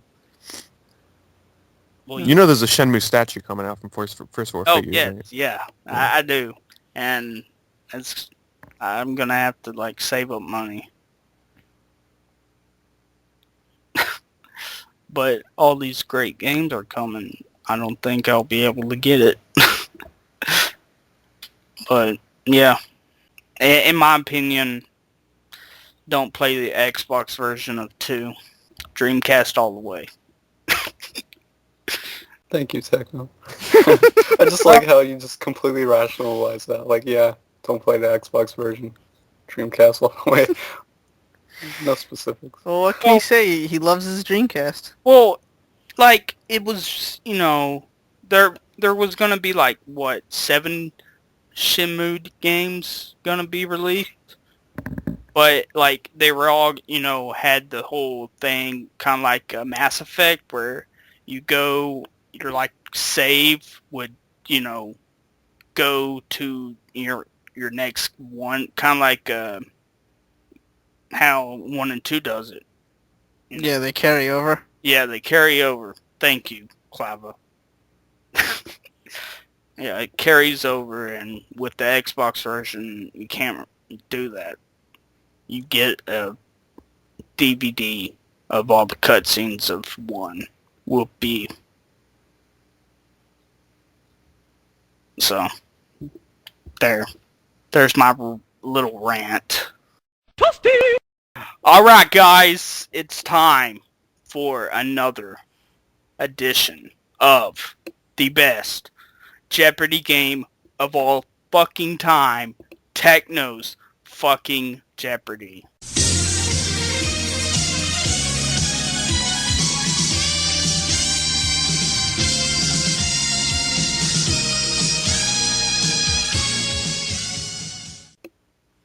And we all know the rules, right?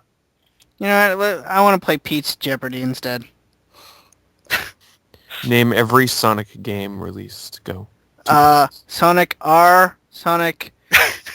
Sonic Pocket Adventure. Sonic 2, Sonic, the Fighter. That's all of them, right? That's all of them. Yeah, that's about All the good ones. 10 points. 10 points. Well, yeah, I named Sonic R. Who else would name that one? Me. Okay. Well, 10 points for you two. Sonic Shuffle. Okay. So, yeah. Here are the categories. Sega. Of course. Yes. Wow. It was named the Ultra 64 and Capcom Love. Who goes first? How about the guest? All right. Let's go with it was named the Ultra 64. For how many points? 3. 3. Why do you guys always go 3 first? Balls deep. You gotta go balls Balls deep. deep, baby. What year did the 64 release? 1996?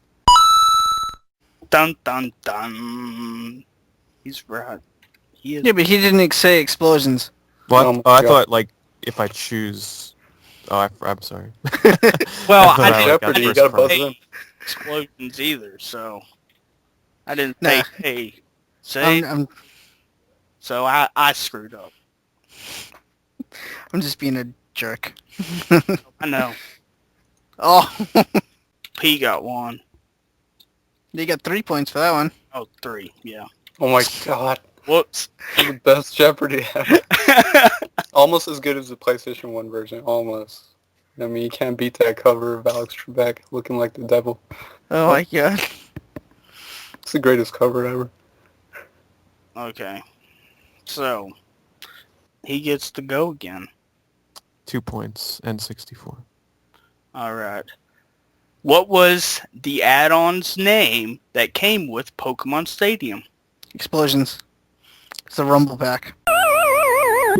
No, shit. Oh, I knew that was wrong in the moment I said it. Damn it. Pokemon Stadium. Oh, I know what it is too. Shit. Explosions, the expansion pack? Wrong. Oh, damn it. I know it too. I never bought Pokemon Stadium. Damn it. Trying to remember what it did. I know it, like, imports your Pokemon back and forth. I'm just gonna say, like, transfer pack or something.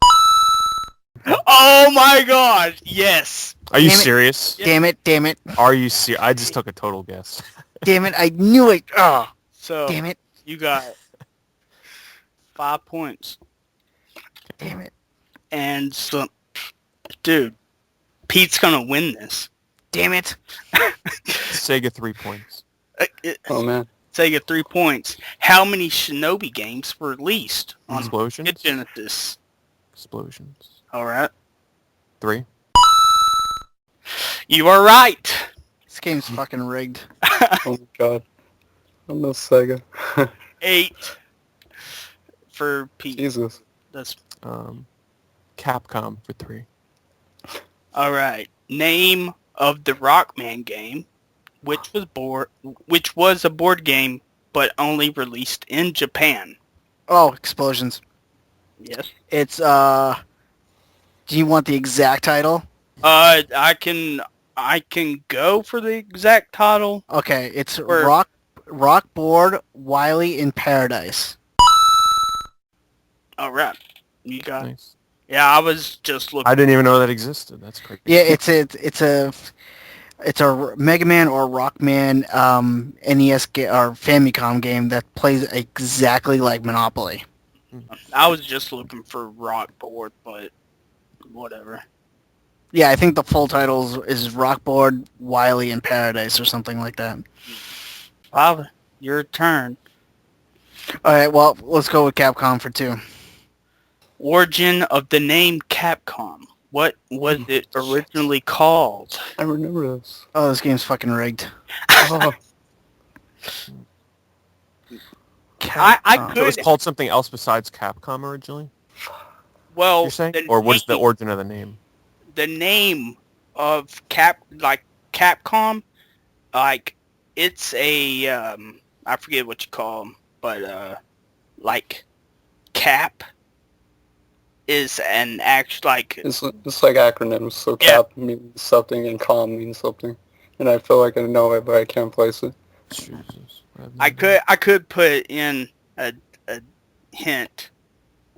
Yeah, I would have no idea. So. So if you guys have no idea, I could give you guys a hint. Might as I well. think a hint will do. Think of Dragon Ball Z. Too bad I don't watch it. Too I bad have it's no been like idea 10 years. what's a Dragon Ball. I don't even know. Okay. Jesus. Okay, yeah, I'm just gonna throw something out. Explosions. Something with capsules and communications. You were close. Okay, well, I didn't think I was gonna get it right anyway. The second word has to be communications.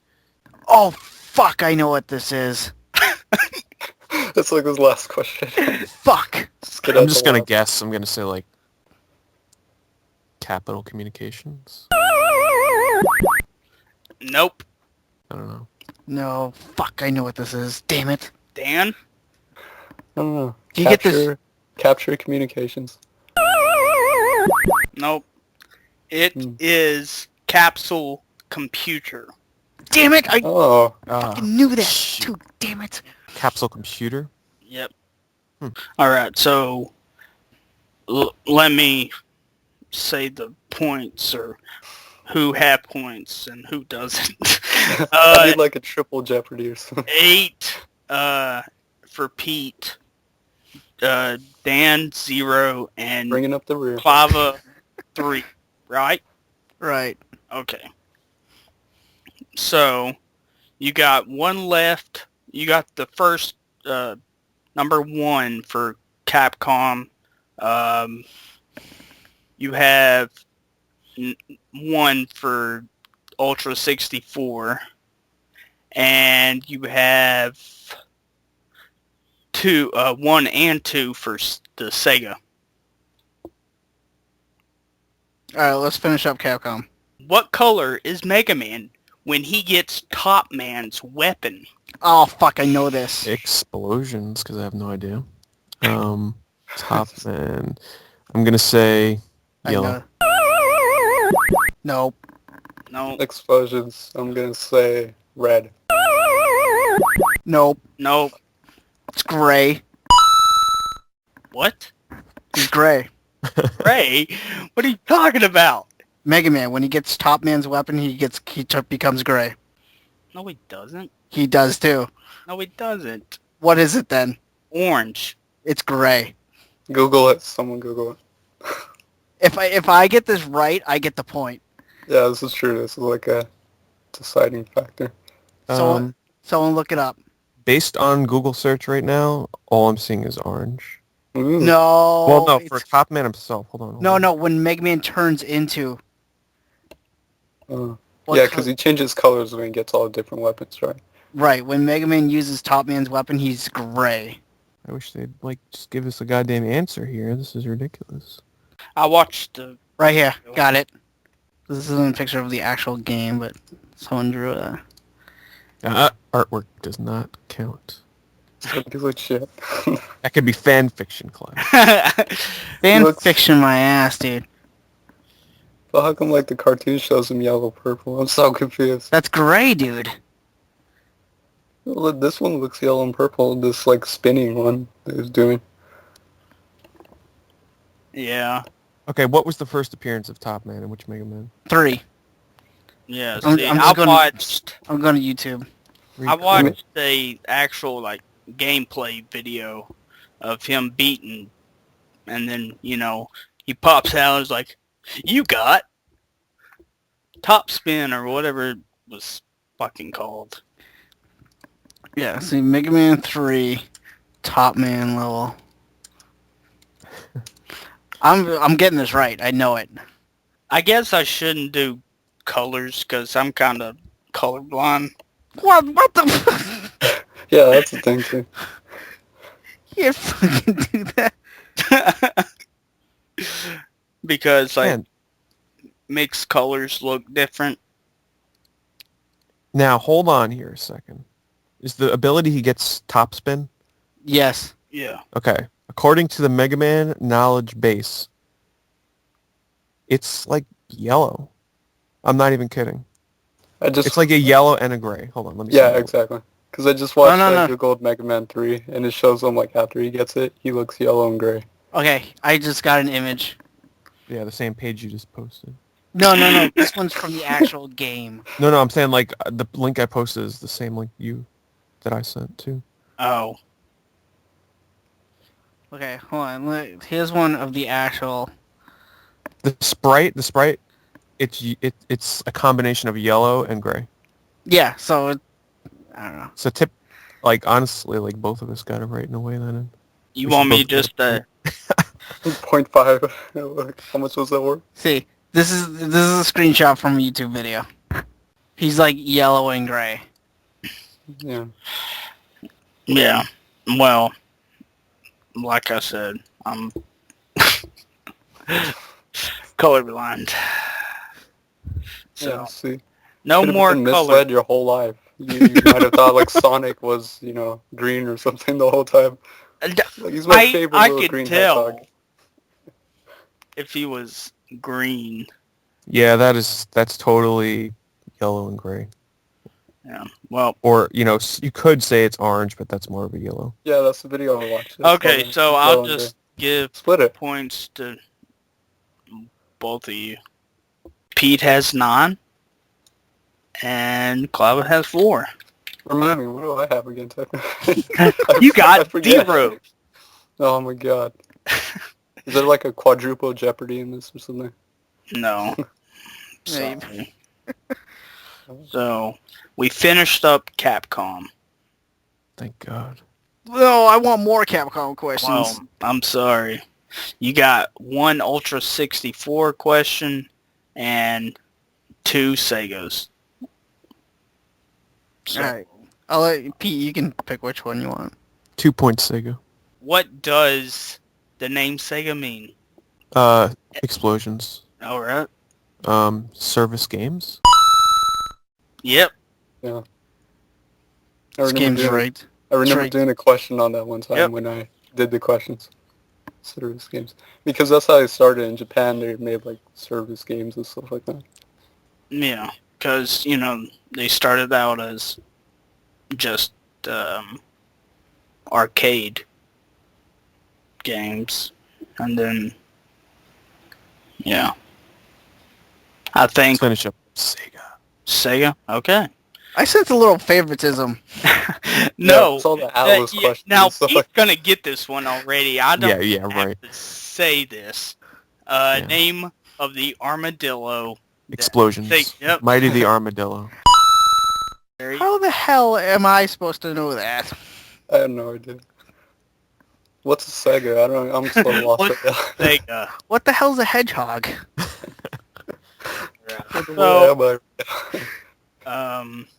now, Pete, what fighting game was announced? Well, what was the question anyway?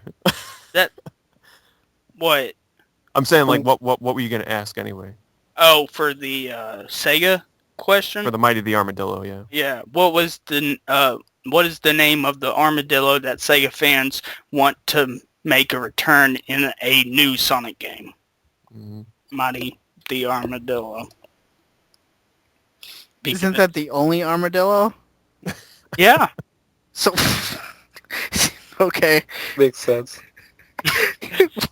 Well, What? it's an easy choice if that's the only armadillo. Well, it was a number 1 question, so it's a 1-point question, so it should be easy. I'm not debating the value of the question. All right, continue on. I'll laugh in silence. All right, last question, and this is for the Ultra 64 category. What fighting game was announced for the system but never released? Explosions. Okay. Killer Instinct. Oh my God! He actually gets the Yes, I point. got some points. Ooh. Can't finish with a 0 on the board. Gotta do something. It's like a pity score. If it was basketball, it would be like a pity basket or something. Here we go. 12. Dan has 1. Cliva has 4. Wait, how many does Pete have? 12. This game's rigged. Holy Let's Rick. do it. Bonus question. Here we go. Bonus All right. question. All right, wait, hold it. Before we go, Dan and I are going to combine our scores. What? We're a tag team. We're tag teaming. So, 5. 5. Okay. So it's still pretty much impossible. Yeah. I wager all of my points. Oh, I Dan, roll. Oh! Dan, we could win this. Yeah, I wager all mines too. My Okay. whole 1 point. Remember, explosions. You have to say explosions to Well, don't we answer. type this one to you? Yeah, that's how we typed this one to you. Oh, yeah. Okay. Now I gotta find your name, Craig. That's a lot. Oh, you set yourself as do not disturb, man. I'm ready. Let's do this. Okay. Is that, like, does it not there? I don't know. Well, Doesn't matter. Dan and I are gonna kick Pete's ass. I don't think so. Favoritism. You just No, admitted it. no. Okay. Okay, here is the bonus question. Who is the person you save in Super Mario Land? Shit. Jesus. Oh, Wow. Jesus, tap dancing Christ. I'm gonna take a guess. Super Mario Land. Fuck, which one is that one? Did you get my answer, Techno? Yes. Okay. Just a guess. Dude, I have no idea. Dude. Oh my gosh. This? Alright, you know what? I'm not gonna get it, so hold on. Let's do this. Okay. I put an answer. I got you, Cliva. I got your back. Wait, well, who'd you say? I want to say Peach, but I know it's not her. Alright, you know what? Alright, this is who I'm saying. Wait, see, in the earlier game, she was known as Princess Toadstool. Fuck, this is stupid. This game's rigged. Yeah, alright. There's my answer. Wow. Holy shit. If Pete got this right, Are you serious? Here is what everyone said. Dan said Pauline. Pete said Paulina. And Cliva said Princess Daisy. And the person who is right I bet is it's Toadstool. Cliva. No, Nice. Really? Are you Toadstool? serious? Yes. She's Yeah. called Toadstool in the game. Wow. wait a minute, no, is it Toadstool or Daisy? Daisy. Oh, fuck. Oh wow. What'd you say, Cliva? What? So wait. So the answer is Daisy. Yes. Daisy, yeah. No wonder that bitch is in all the other games. Yeah, no. Yeah. Like, where did she come from? I don't know. I was thinking like retro, so I was thinking like Pauline or from like Donkey Kong and stuff like that. Yeah. That one was hard because, like, there was Princess Peach, Toadstool, and then there was Daisy. So there was, like, 3 possible answers. I didn't even think of fucking Pauline. Yeah, Pauline was only in Donkey Kong. And she was in the Mario vs. Donkey Kong games too on the DS. Oh, They actually bring her back since it is kind of like Donkey Kong. yeah. So now we all have 0 points. No, I got No. 10. No, wait, I got 8. So, Pete still wins. How does he win? I'm Oh. so confused. I don't... This is the best. No, game no, ever. he loses, doesn't he? Because he wagered... He wagered all his Oh, points. Balls deep. Okay, Balls yeah. deep. So, somehow, Cliva, like, escapes the depths of hell. You rock! Woohoo! Wow. Well, I'll have to give congratulations to my partner, Dan. You're welcome. I could have done it, want to support you with that 1 point. Had to do something. Wow, that was That was a great game. crazy. And now I know never to do color Colors. questions again. So yeah, that was great. All right.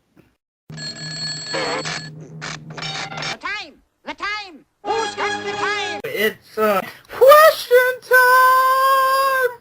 All right, we have a couple of questions and comments. First one's from Sinister Moon. He has 2 questions. The first one is, if you were a flavor, what flavor would you be? Honey mustard. Ugh. Pete had that thought out years in the past. He's like, damn, honey mustard. I know. Love it. You can put honey mustard on anything. No. Not anything, but Subway sandwich, Yeah, I like honey mustard on sandwiches. chicken. Oh my god. Dude, corn. Oh yeah. Peppermint. See, for me, I think of 2 flavors. It's either sour or spicy. Just because, growing up, I always loved sour candy. I never cared for chocolate. So I was always whenever they had sour candies or fruity sour candies or just sour tastes in general, like limes and lemons, stuff like that. And then spicy because I love hot stuff.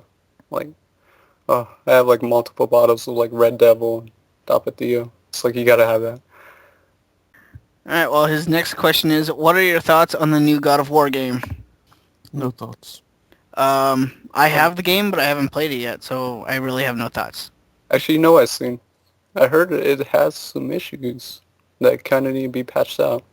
And I've like experienced it firsthand because today I was actually watching a live streamer I normally watch. He was playing through God of War Ascension, and for some reason today the game just like didn't want to start. Like it'd load, and when he goes to like load the data, it'd give him a black screen, and it'd kind of like lock up his PS3, and then I don't know, it was really weird. He was really frustrated that he like stopped the cast, and there's some other issues with it too. I forget what they are now, but I don't know. I wasn't really interested to begin with. I haven't played a God of War game yet. No, that kind of worries me, man. I have the game. I want to play it. Yeah, I don't know what's up with that. Hmm. What about you, Techno? I kind of got sick of Call of...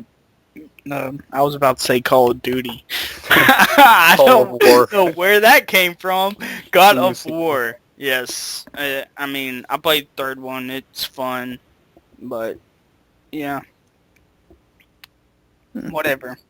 That's pretty much. I just feel whatever about it.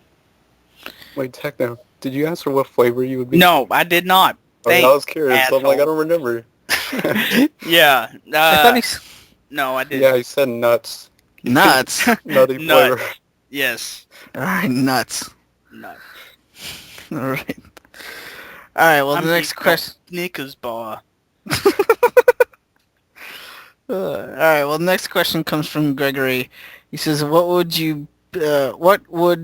be the game sequel of one of your favorite series that you would gladly support/donate to Kickstarter to see it come back to life? Road Rash!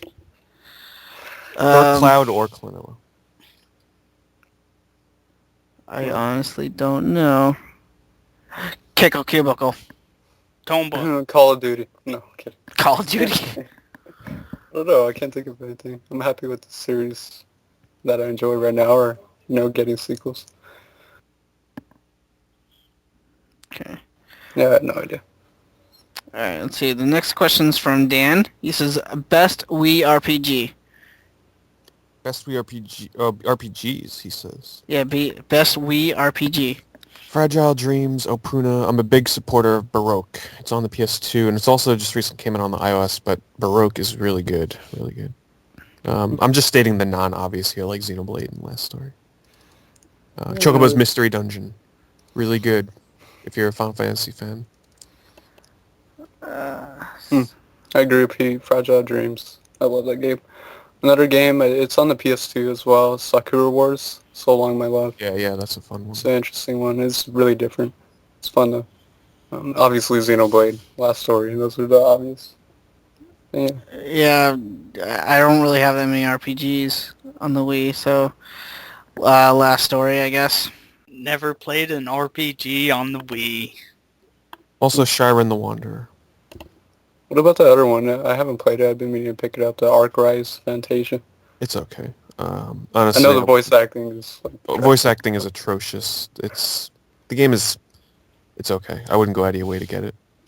Let's see. Next question's from Renegade Muffin, and I think this one's just for me and Pete. What are you looking forward the most at PAX East? Seeing what kind of merch Sega's got to give away this year. And just walking around PAX, honestly. Just getting away to Boston for the week. There's not like a particular game I'm most looking forward to, though. Most thing I'm looking forward to is honestly shopping. I want to pick up a few more CD soundtracks. I want to go to the Udon booth and pick up a couple art books. Make sure you get the History of Sonic book. Will that be there? Yeah, Udon puts it out, so it'll be there. Okay, because I want that one, and then I want the Udon art book of Capcom characters, both 1 and 2.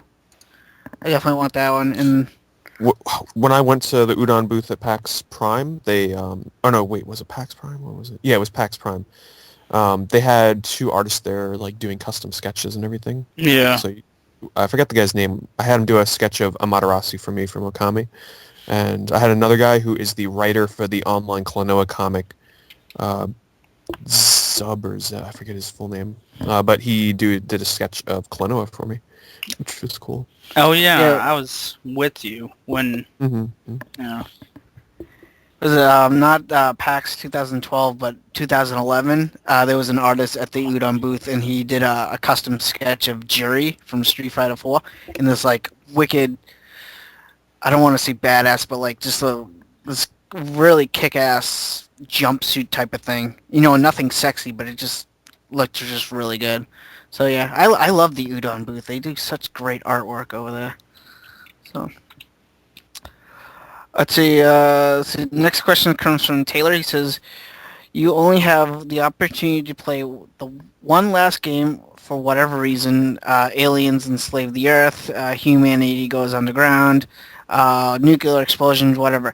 What game would you choose to play? Final Fantasy 9. One last time. This is like that whole stranded on an island thing. Yeah, you know what? Street Fighter 4 Arcade Edition. Depends how long we have to live, though, honestly. Yeah. The aliens are there, like, oh yeah, I'll give you 50 hours to beat that RPG. No problem. Let's wait it out. I don't know. I'll just say default Super Mario Run, because can't go wrong. I love that game. Oh man, I would say either Sonic 3 and Knuckles or Phantasy Star Online. Okay, that's it for questions, but we have 2 comments. First one's from Carmen D. Leo. He says, whenever I buy a game, I put the receipt in the game case. It's fun to look at the date when you bought the game years ago down the line. He's referring to our question last week. If we found a receipt in the game case, what do we do with it?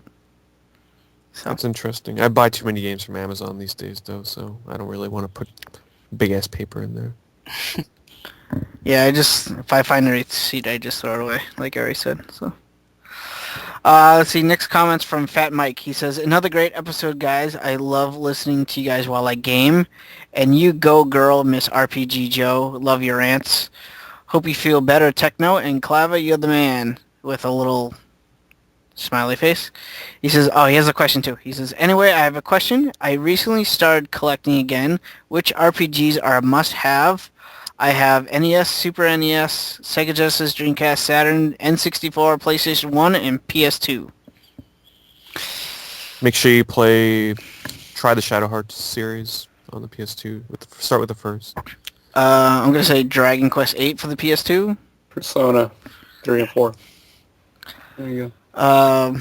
Skies of Arcadia, Grandia. Grandia 2. Yeah. Gotta play some Super Nintendo stuff like Mario RPG. Legend of the Dragoon for the PlayStation 1. Secret of Mana. Earthbound if you can find it cheap. Secrets of Evermore for the Super Nintendo. Treasure Hunter G if you are into ROMs or reproduction cards. Let's see. For the Super Nintendo, that is. Oh, sorry. Shining Force 2 for the Sega Genesis. Beyond Oasis for the Genesis. You said he has Saturn? Yes. Albert Odyssey. Popful Mail for the... Oh, but wait, he doesn't have CD, does he? He just says Saturn. He just says Sega Genesis and Sega Saturn and the Dreamcast. So, I really want to say Lost Odyssey, but that's for the 360. He says he has... Oh, yeah, PS2. Try Grandia 3, honestly. That's actually a really, really fun RPG. Oh, Threads of Fate on the PlayStation 1? Oh my god, yes! Come on, Techno. Yes! Yes. Another PS2 one. I know some people feel mixed on it, but I love the game, and it really actually rekindled my love for RPGs with that Star Ocean. What the hell's it called? Till the End of Time. Yeah. Oh my, that game is so long. It's really long. That's what I said. Like I put like 100 plus hours, but I was doing like the extra dungeon stuff and fighting all the Valkyrie profile bosses and stuff like that. Oh, Chrono Cross for the PlayStation 1. Final Fantasy 4 for the Super Nintendo. Okage Shadow King on the PS2. Final Fantasy 4 was actually 2 on the Super Nintendo. Yeah. Just If you're looking for yeah. Final Fantasy 2. well, I'm just letting him know if he's Yeah, I looking totally for that forgot. one.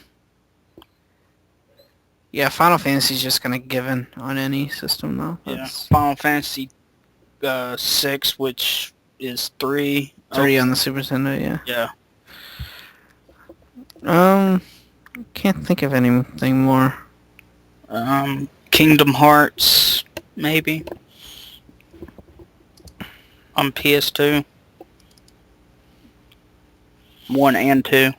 2's better, in my opinion. Try out Wizardry of the Forsaken Land on PS2. It's a good introduction to the Wizardry series. It's much different than the other ones, but it's pretty accessible for the series. It'll give you a good idea if you might be into the games like Etrian Odyssey and stuff like that. Oh, Dan, you didn't say Super Mario RPG. Yeah, dude. Oh, did you? Okay, I'm sorry. Yeah, it's a given, kind of. Yeah, definitely Mario RPG. Okay. I didn't hear that. I'm sorry. Phantasy Star 2 through 4 on Sega Genesis. Pure Solar.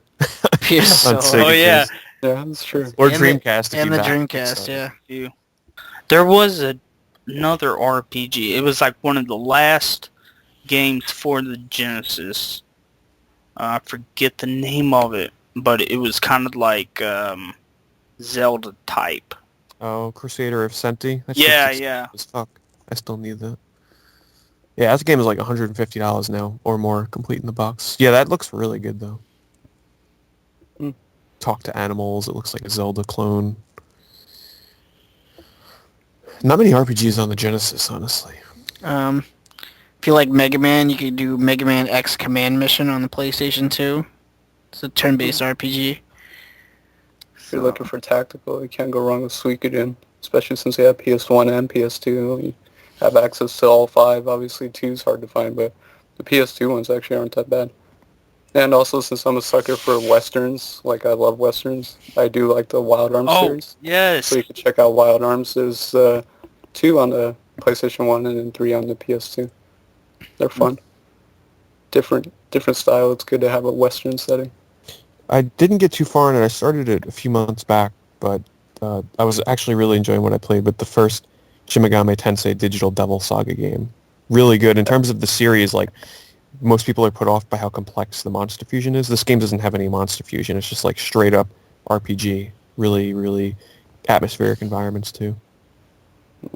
A side note, speaking of it, Atlas has kind of gone a little bit crazy. They've reprinted a lot of stuff, so Yeah, the to Devil celebrate, Summoner. yeah, to celebrate Etrian Odyssey 4, they reprinted all 3 on the DS, and they Are you also fucking went kidding back, me? Yeah, and they also went back and reprinted Devil Summoner 1 and 2 on the PS2. Damn. Yeah, that's why if you go on Amazon right now, Etrian Odyssey, all of them are like under 30 right now, which is ridiculous. I'm like, holy shit, it's awesome. No. They're like, oh, we're celebrating Etrian Odyssey 4 by reprinting. So that's Scary for because- collectors. Jesus. Yeah, Like because those people games have that been trying cherish to the go. value. Yeah. Yeah, I think that's a solid list. Yeah, I can't think of any more. Did he say he had DS? No. No, Oh. I would have had a bunch. Yeah, I was gonna say all the Dragon Quest, and if you had a 3DS, wait for Dragon Quest 7. Also, don't forget the Dark Cloud series. I would say go with the first, but most people really like the second better, so I'd probably say jump into that, and if you like it, go for the first. I've played the first one. I gotta get the second one. Oh, if you want to, you can kind of check out the origins of Tales of and play Tales of Destiny 1 and 2. They're kind of hard to find, but it's kind of cool to see how they used to be, because the battle system used to be like side-scrolling. It was kind of very different, but they're still good games. Dragon Quest 8 as well on PS2. It's true. Yeah. Yeah, I think this guy's set for, maybe 20 Yeah, years. I think we just spent his bank account for like 3 years, 4 years to come. There you go, then. Plenty of recommendations.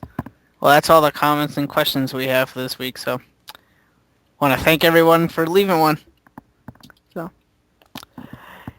So you want to get into games we've been playing? Then we can wrap it up. Yeah. Alright. Pete, why don't you go first since you're our guest? I actually, 'cause on the recent AGG, the guys talked about Gamester and Metal Jesus.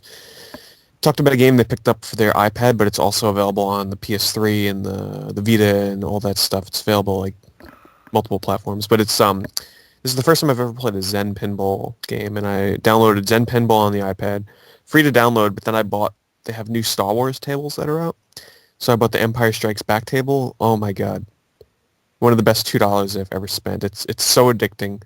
I never thought I'd really like. I don't know. I've just never been into pinball games, to be honest.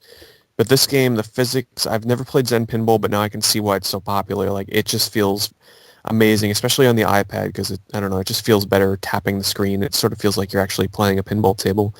And the table is so interactive. There's so much stuff going on. They did a really great job with the sound effects and the characters and like special scenes that happen when you play. Really, really addicting. For $2, I mean, you can't go wrong. I'm not sure how much it costs on like PS3 and Vita and all that stuff, but it's worth looking into. They also have 2 more Star Wars tables, but I've only bought the Empire one so far. In most of my free time, whenever I have the chance, I'm mostly trying to play Etrian Odyssey 4. I think I'm like maybe 18 or 20-ish hours into it. I'm taking my time. I'm doing just like a lot of grinding. I just started, I'm a few hours into the second stratum and the second field. Really enjoying the game. I mean, I carried over my game save from the demo, and that was really seamless and helpful. I had like 8 hours worth of time in the demo, and when I picked up the retail game, it just carried right over. This is the easiest so far Etrian Odyssey game out there. Even if you play on the normal setting, like it's still pretty damn easy. I'm not having too difficult of a time. Really fun though, really polished. I'm liking it a lot more than I thought I would in terms of just the presentation and the graphics, and the music is amazing. I like the music much more than I originally thought I would. Dan, you've been playing this too recently, haven't you? Yeah, I put in quite a bit. I'm playing on casual just because nostalgic Dan won. I played the other ones on. Well, obviously the other ones I was forced to play on, default. But for once I was like, God damn it, like I just want to progress through this goddamn game. I mean, these other ones take so much level grinding that it's ridiculous that I don't get to see like half the game. Now, So I've seen conflicting reports, though. Does putting it on easy or casual mode actually make the battles easier? Because I've heard people say no and people say yes. It's hard to say because, like, part of me feels like level grinding is still required, even on casual. I think what it does is you do more damage, I want to say, and I think the enemies are probably similar. I think it just comes down to you do more damage, and I think the enemies take maybe a little bit more damage, but it's not a completely drastic change. I mean, it kind of is. It makes it easier, but... Well, it makes it too when you die. If your party wipes, you don't lose your progress in terms of levels. You just get warped back to town. Yeah. I've just left it on normal, to be honest. I haven't wiped yet, so I haven't had a need for it yet. But if I ever find a boss where it's just aggravating, I might switch it over to casual. I'm not sure, but you get emblems and like awards or whatever for beating bosses without using casual mode. So there's sort of an incentive, as little as it is, to not play on casual. Yeah. But what kind of team are you using? Right now I got what the hell they call it, the Land Knight or whatever in the front. Yeah. Fortress in the front. What's the other one? The Night Seeker or whatever? Mm-hmm. Yeah, I have that in the front, then in the back I have a Sniper and Medic. You should, I'm telling you, one of the best combinations. Once you get your characters up to level 20, they just become like a force to be reckoned with. But if you have a Landsknecht, I think you say, I don't know what the fuck they call it. Yeah, I don't know what the warrior, we'll just call them the warrior class. If you have one of them up front with a dancer, oh my god. Because the dancers have techniques that will like follow up your teammates' attacks, or if you attack, all your teammates in the front row will follow up your attack. But then the Landsknecht also has link attacks, so anytime one of your teammates attacks, like it'll follow up with the elemental attack. So like the dancer and Landsknecht just go incredibly well together. All they do is just like one attacks, the other one gets a counter, and then it counters their attack. I mean, it's just like non-stop counter attacks. It's crazy. Yeah. The team sucks. Like Landsknechts suck early on, but once you get them Link Mastery or something at level 20, they start to really get better. Yeah, they're really good. I think part of what casual does too is I think you level up faster. I think it makes the level up process quick because like I'm already level 30 or something. What? It's ridiculous. Yeah, and I've only put like maybe 12 hours around there. Oh my Because God. I'm already into the third stratum, which is like the Sacred Mountains or whatever. But I'm stuck right there because I don't know what to do. I mean, maybe unless I'm just, because in the demo, maybe I was just like spending a lot of time doing everything I could, but Jesus. It's fun. It's fun. Something must change something in casual then, because, you know, I just beat the first stratum boss, and when I got to him at the level I was, and I did, you know, decent grinding, I had to grind a bit more to beat that big-ass bear thing, so. Yeah. It's a really good game, though. Like, it's, anybody that's looking to get into the series, just forget the first three, quite honestly. Get this one. I mean, I say that every time a new one in the series comes out, it's like, forget the others, start with this. 3. This is the most approachable. polished. Yeah. Just don't, this is not a series where you want to start with number 1, because honestly, Oh, no. it's going to turn you off. There's a lot of things that are wrong with the first one. Also been playing, not as much, but Fire Emblem Awakening.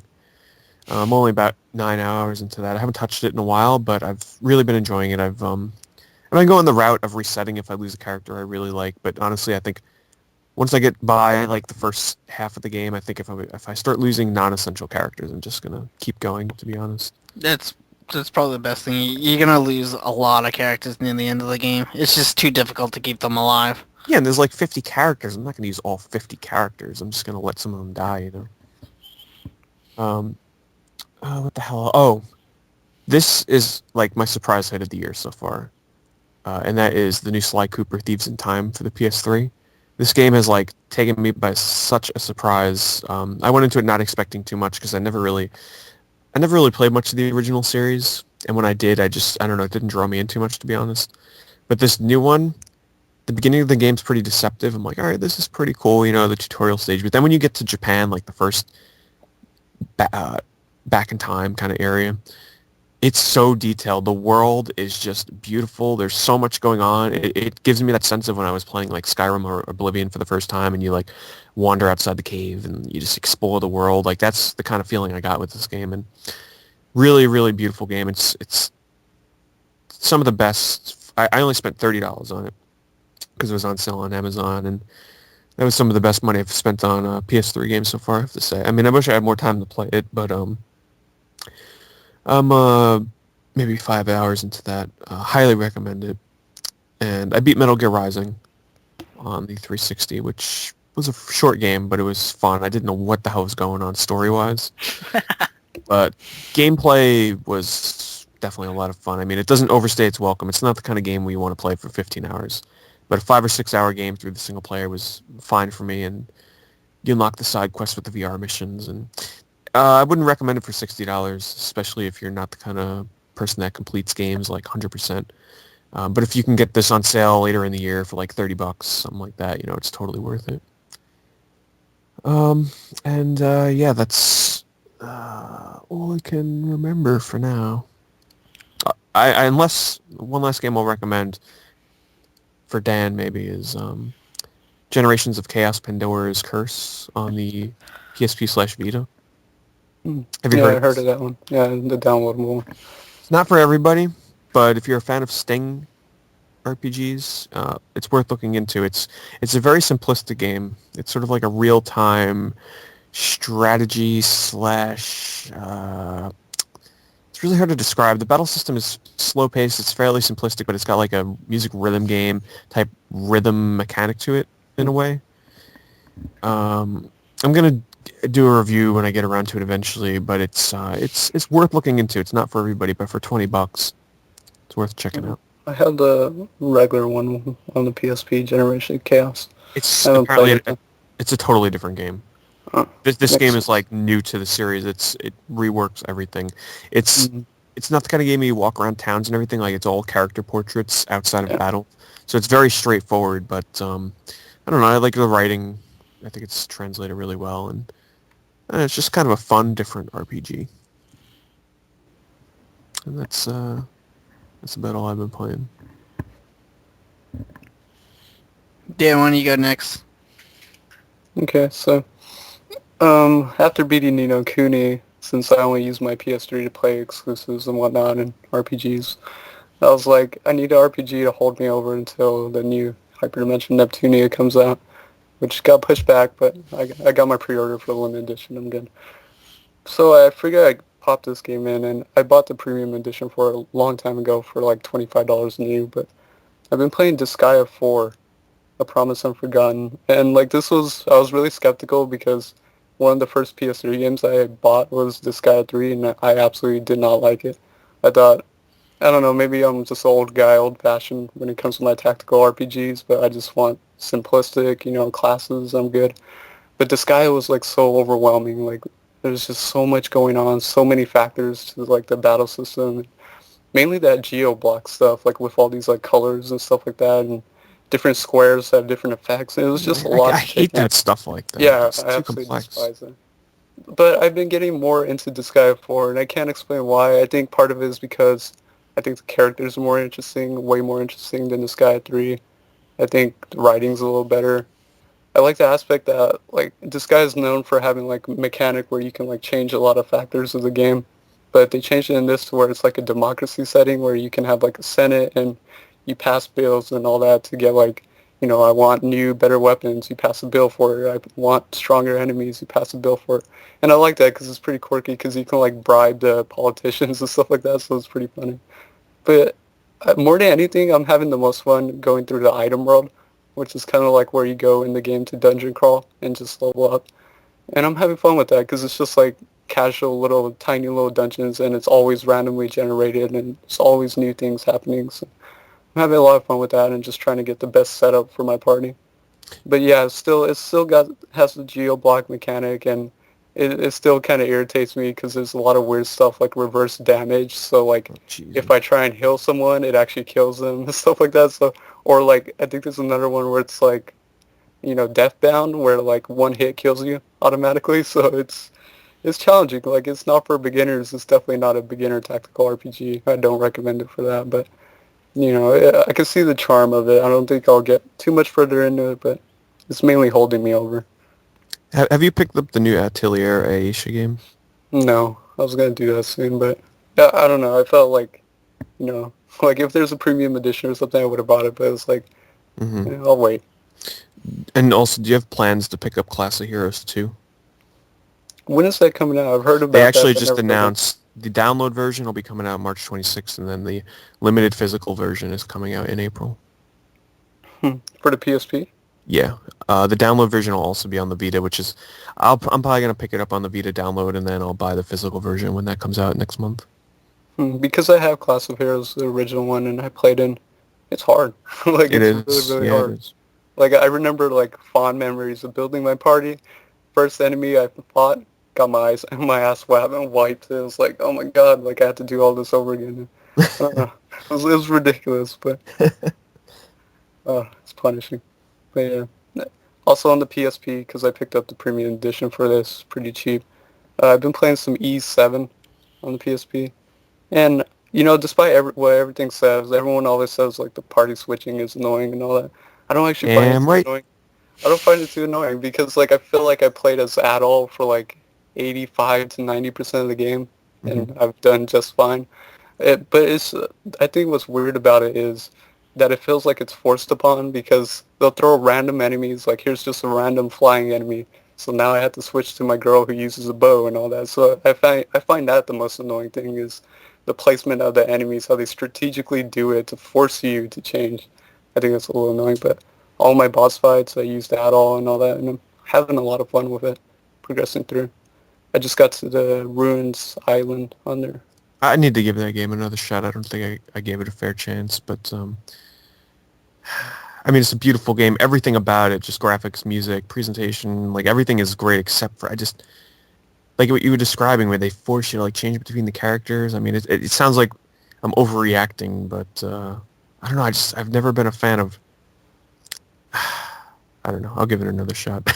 Yeah, I didn't mind it. I mean, at first I was like, oh, this is gonna get annoying, but. Yeah, it became natural past a certain point to like switch. Like, here's a big ass enemy now. I gotta use Dogi and stuff like that, or flying enemies. Use the girl. But I got used to it.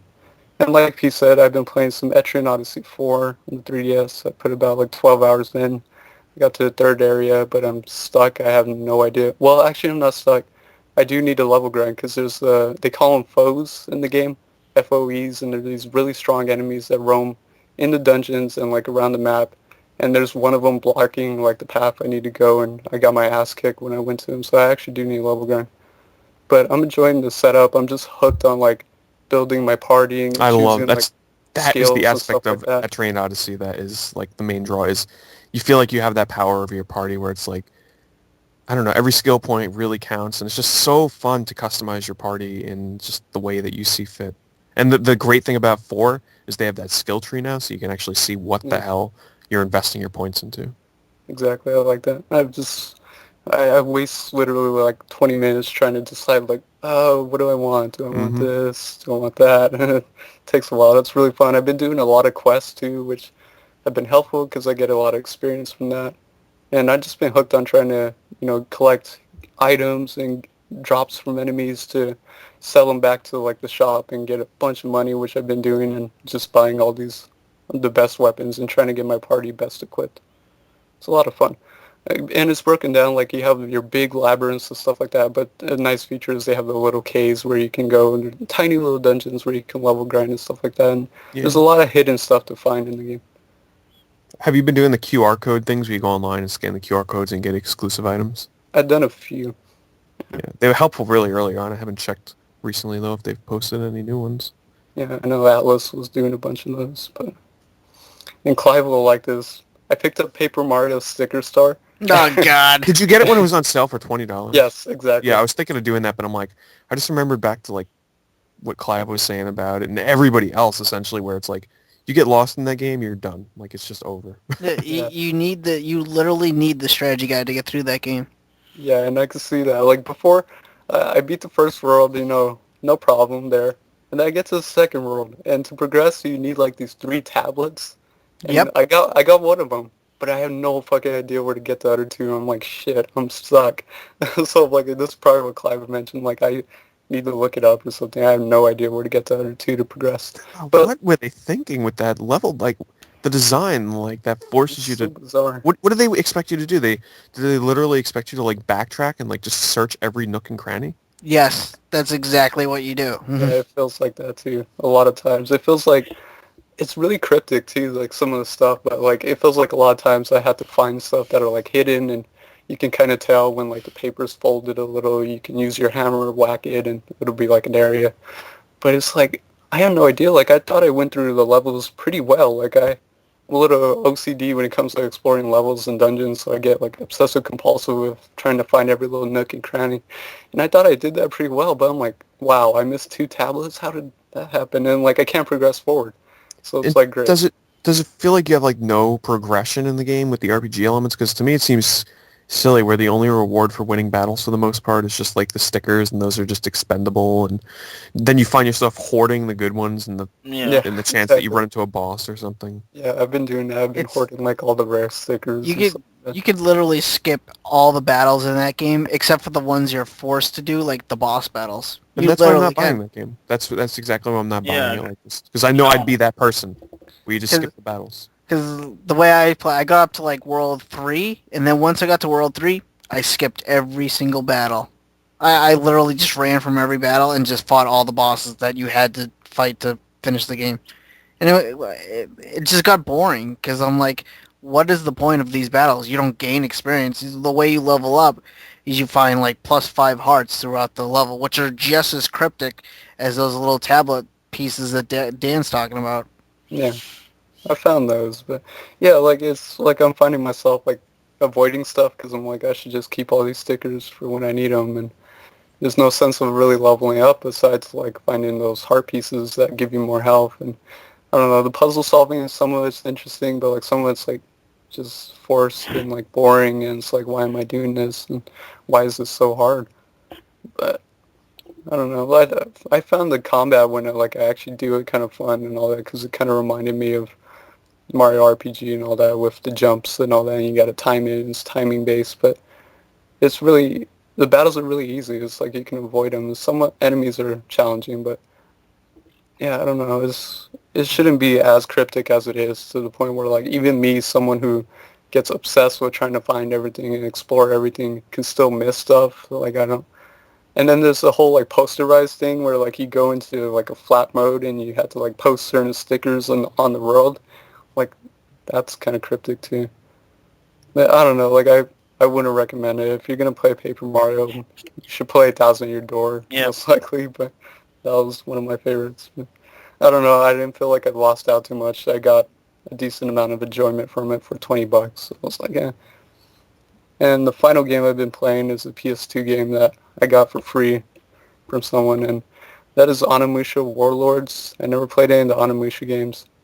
And basically, it's by Capcom. I would compare it to like Resident Evil with samurais and like Japanese mythology. That's exactly pretty what much, it is. Yeah. That's exactly what it is. And there's a lot of puzzle solving, so get ready for that. But that kind of caught me off guard with how many puzzles there are, and it can be punishing sometimes because you'll go through some like long strings where it's tons of enemies or enemies pop out randomly, or some of the puzzles are really challenging and that like have options where you can die and stuff like that. So you actually get reset like quite a bit back and all that. And there's a lot of cryptic stuff in there too, but I'm progressing pretty decently, and I think I'm at the part where I'm, as the main character, I'm trying to escape this jail I was thrown into, and I'm actually having fun with it. It's something interesting about it. Like I like Japanese mythology and stuff like that. You can level up your weapons and the orbs you get and stuff like that, and it takes some getting used to. It, like kind of like the old Resident Evils, where it's constantly changing camera angles and different viewpoints.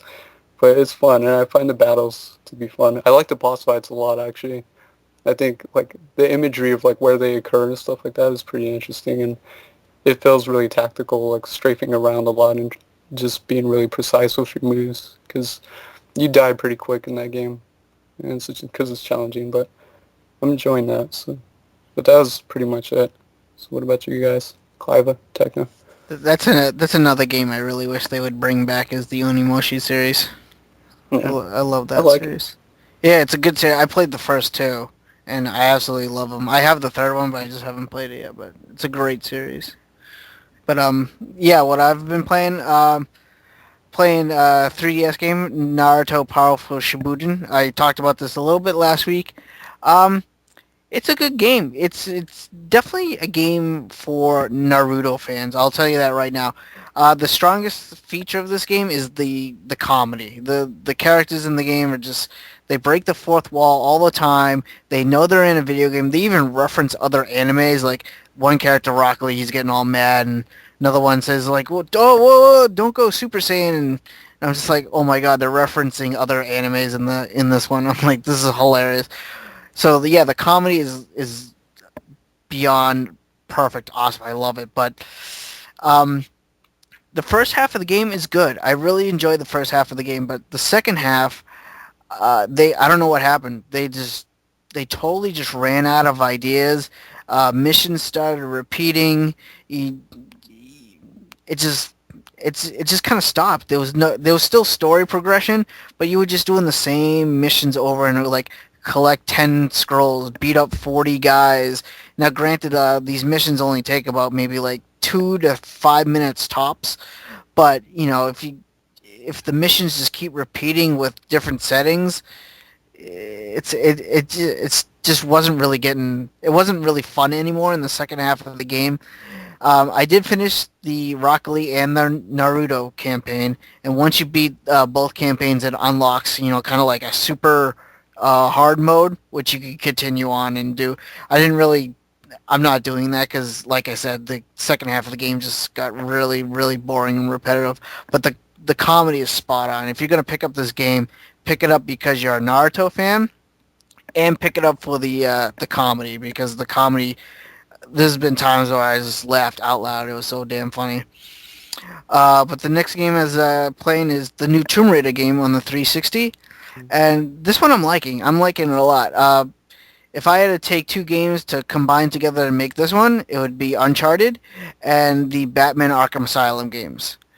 And of course, Uncharted, you know, you're surviving, you're treasure hunting. In this one, it's more, you do a lot more action in the game. You do raid temples, raid tombs and stuff like that, but that's more of like an optional thing. Like you'll progress through the game, and a little thing will come up and say like a secret tomb is nearby, and usually they're kind of right there out in the open, and you can choose to go into that tomb to raid it, or you could just keep going to progress the main story. So it's more focused on action. The way I say it's kind of like Batman Arkham Asylum and Arkham City is you get different upgrades for your weapons. You find different weapons throughout the game. It's kind of like the Metroid thing. You gotta have a certain weapon to go to a certain area and stuff like that. So it's good. I really like it. Lara Croft herself, she's like kind of like at the beginning of the game, she's like very sad when she has to kill like deer and people and stuff like that. But the further you get in the game, she becomes more, I want to say, numb to violence. She just doesn't like. She still says like she says lines like, killing is starting to become a lot easier. It's like she's getting better at killing as you go on through the game, but she's still like, she still feels bad about it. But I don't know, it's a good game. I really do like it. The visual styles I like. I like Lara Croft as a character in this game. Her little buddies who she's with, not so much. They're kind of throwaway characters, but overall I like it. If you like Uncharted and you like Batman Arkham Asylum games, I definitely say pick this up. It's really good. So I haven't played the multiplayer yet, and I really have no interest in the multiplayer, but I heard it sucks anyway. So, but yeah, I'm just going to play through the single campaign and just leave it as that.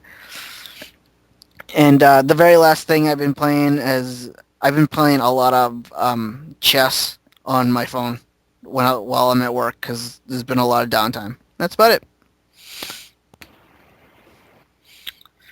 Oh, yes. It's my turn. I'm really wanting to get Tomb Raider for PC because it's on Steam, and I've seen everyone's like, oh my god, look at her hair on the PC version, it's amazing. But like, what I like about the new Tomb Raider, she doesn't have those pistols. Like, back in the day,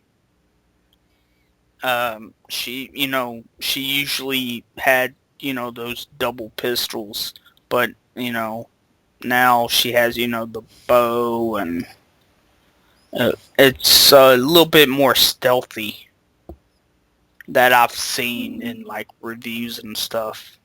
But, yeah, I'll probably get that sometime. But I have played a lot of games, actually. I've played a bit of Sonic 2 on Sega Genesis. Can't go wrong with that. Some Rocket Knight Adventures. That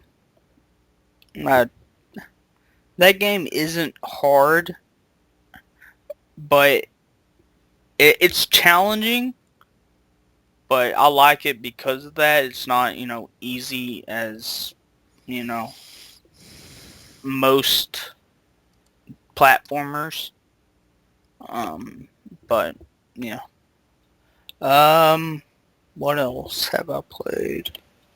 Oh, I played a little bit of the first Mortal Kombat on Sega Genesis. Like, I just hooked up my Genesis and I was like, hey, let's play some games. And yeah, my God, those I'm looking at those the first Mortal Kombat graphics on the Genesis. My God, I don't know how I liked those graphics. It was, kind of bad. But I also have played a lot of Dreamcast lately. I played some Gunbird 2 shooter. It's great. It has Morgan from Darkstalkers in the game. I played some JoJo Bizarre Adventure, which sadly cannot support VGA. Damn it. What else? Some Bust-A-Move 4. I love Bust-A-Move. Man, for everyone else, not in the States, it's called Puzzle Bobble, if I'm correct. And I played some Plasma Sword. It's an okay fighter. It's kind of like Soul Calibur, 3D fighter. It's alright. And I think that... Oh, I played Fatal Fury Mark of the Wolves. And I believe that is it for me. Separation anxiety. Oh, yes. Yes, I did. I totally forgot. I completed that game, actually. Yeah, it's been a while. And yes, the game is hard. That is Venom and Spider-Man Separation Anxiety. So, for the Genesis. Cool. Is that it? Yep. Cool. So, what do you say? That's about it, guys. You want to wrap it up? Yeah. Well, It was fun. Yeah. Thank you for having me on. I enjoyed the trivia, especially. Oh my... Awesome. Every time. Awesome. You know what, Techno? Your trivia is still the best trivia. Especially when he doesn't know the answers to his own. Yeah. Wait, let me Google that answer. Let me Google that before we start. No, but yeah, Pete, we want to thank you again for being on. So it was really fun. Why don't you just plug your channel if people don't know who you are? Well, my channel's Pete Dorr on YouTube, and you can also listen to me on the All Gen Gamers podcast. Just go to allgengamers.com, and that's basically it. Cool. That's about it, guys. We just want to mention one more time, episode 75, we are going to go live. That's going to be on April 5th. I think that's what we said. Yeah, we're going to go live on 75. You excited, Dan? Yeah. Oh, man. Excited to boot up XSplit again. It's been a while. Yeah, so that's in like about 3 weeks, so mark it on your calendars, guys. Techno, mark it on your calendar. Dude, I don't think you can do that on the computer. No, a calendar. Don't you have an actual calendar? No. Oh, okay. All right, well, that was episode 73, guys. Everyone say goodbye. Goodbye. Bye. Yeah. Bye, guys. Miss you. I miss you too, Dan. Miss you too.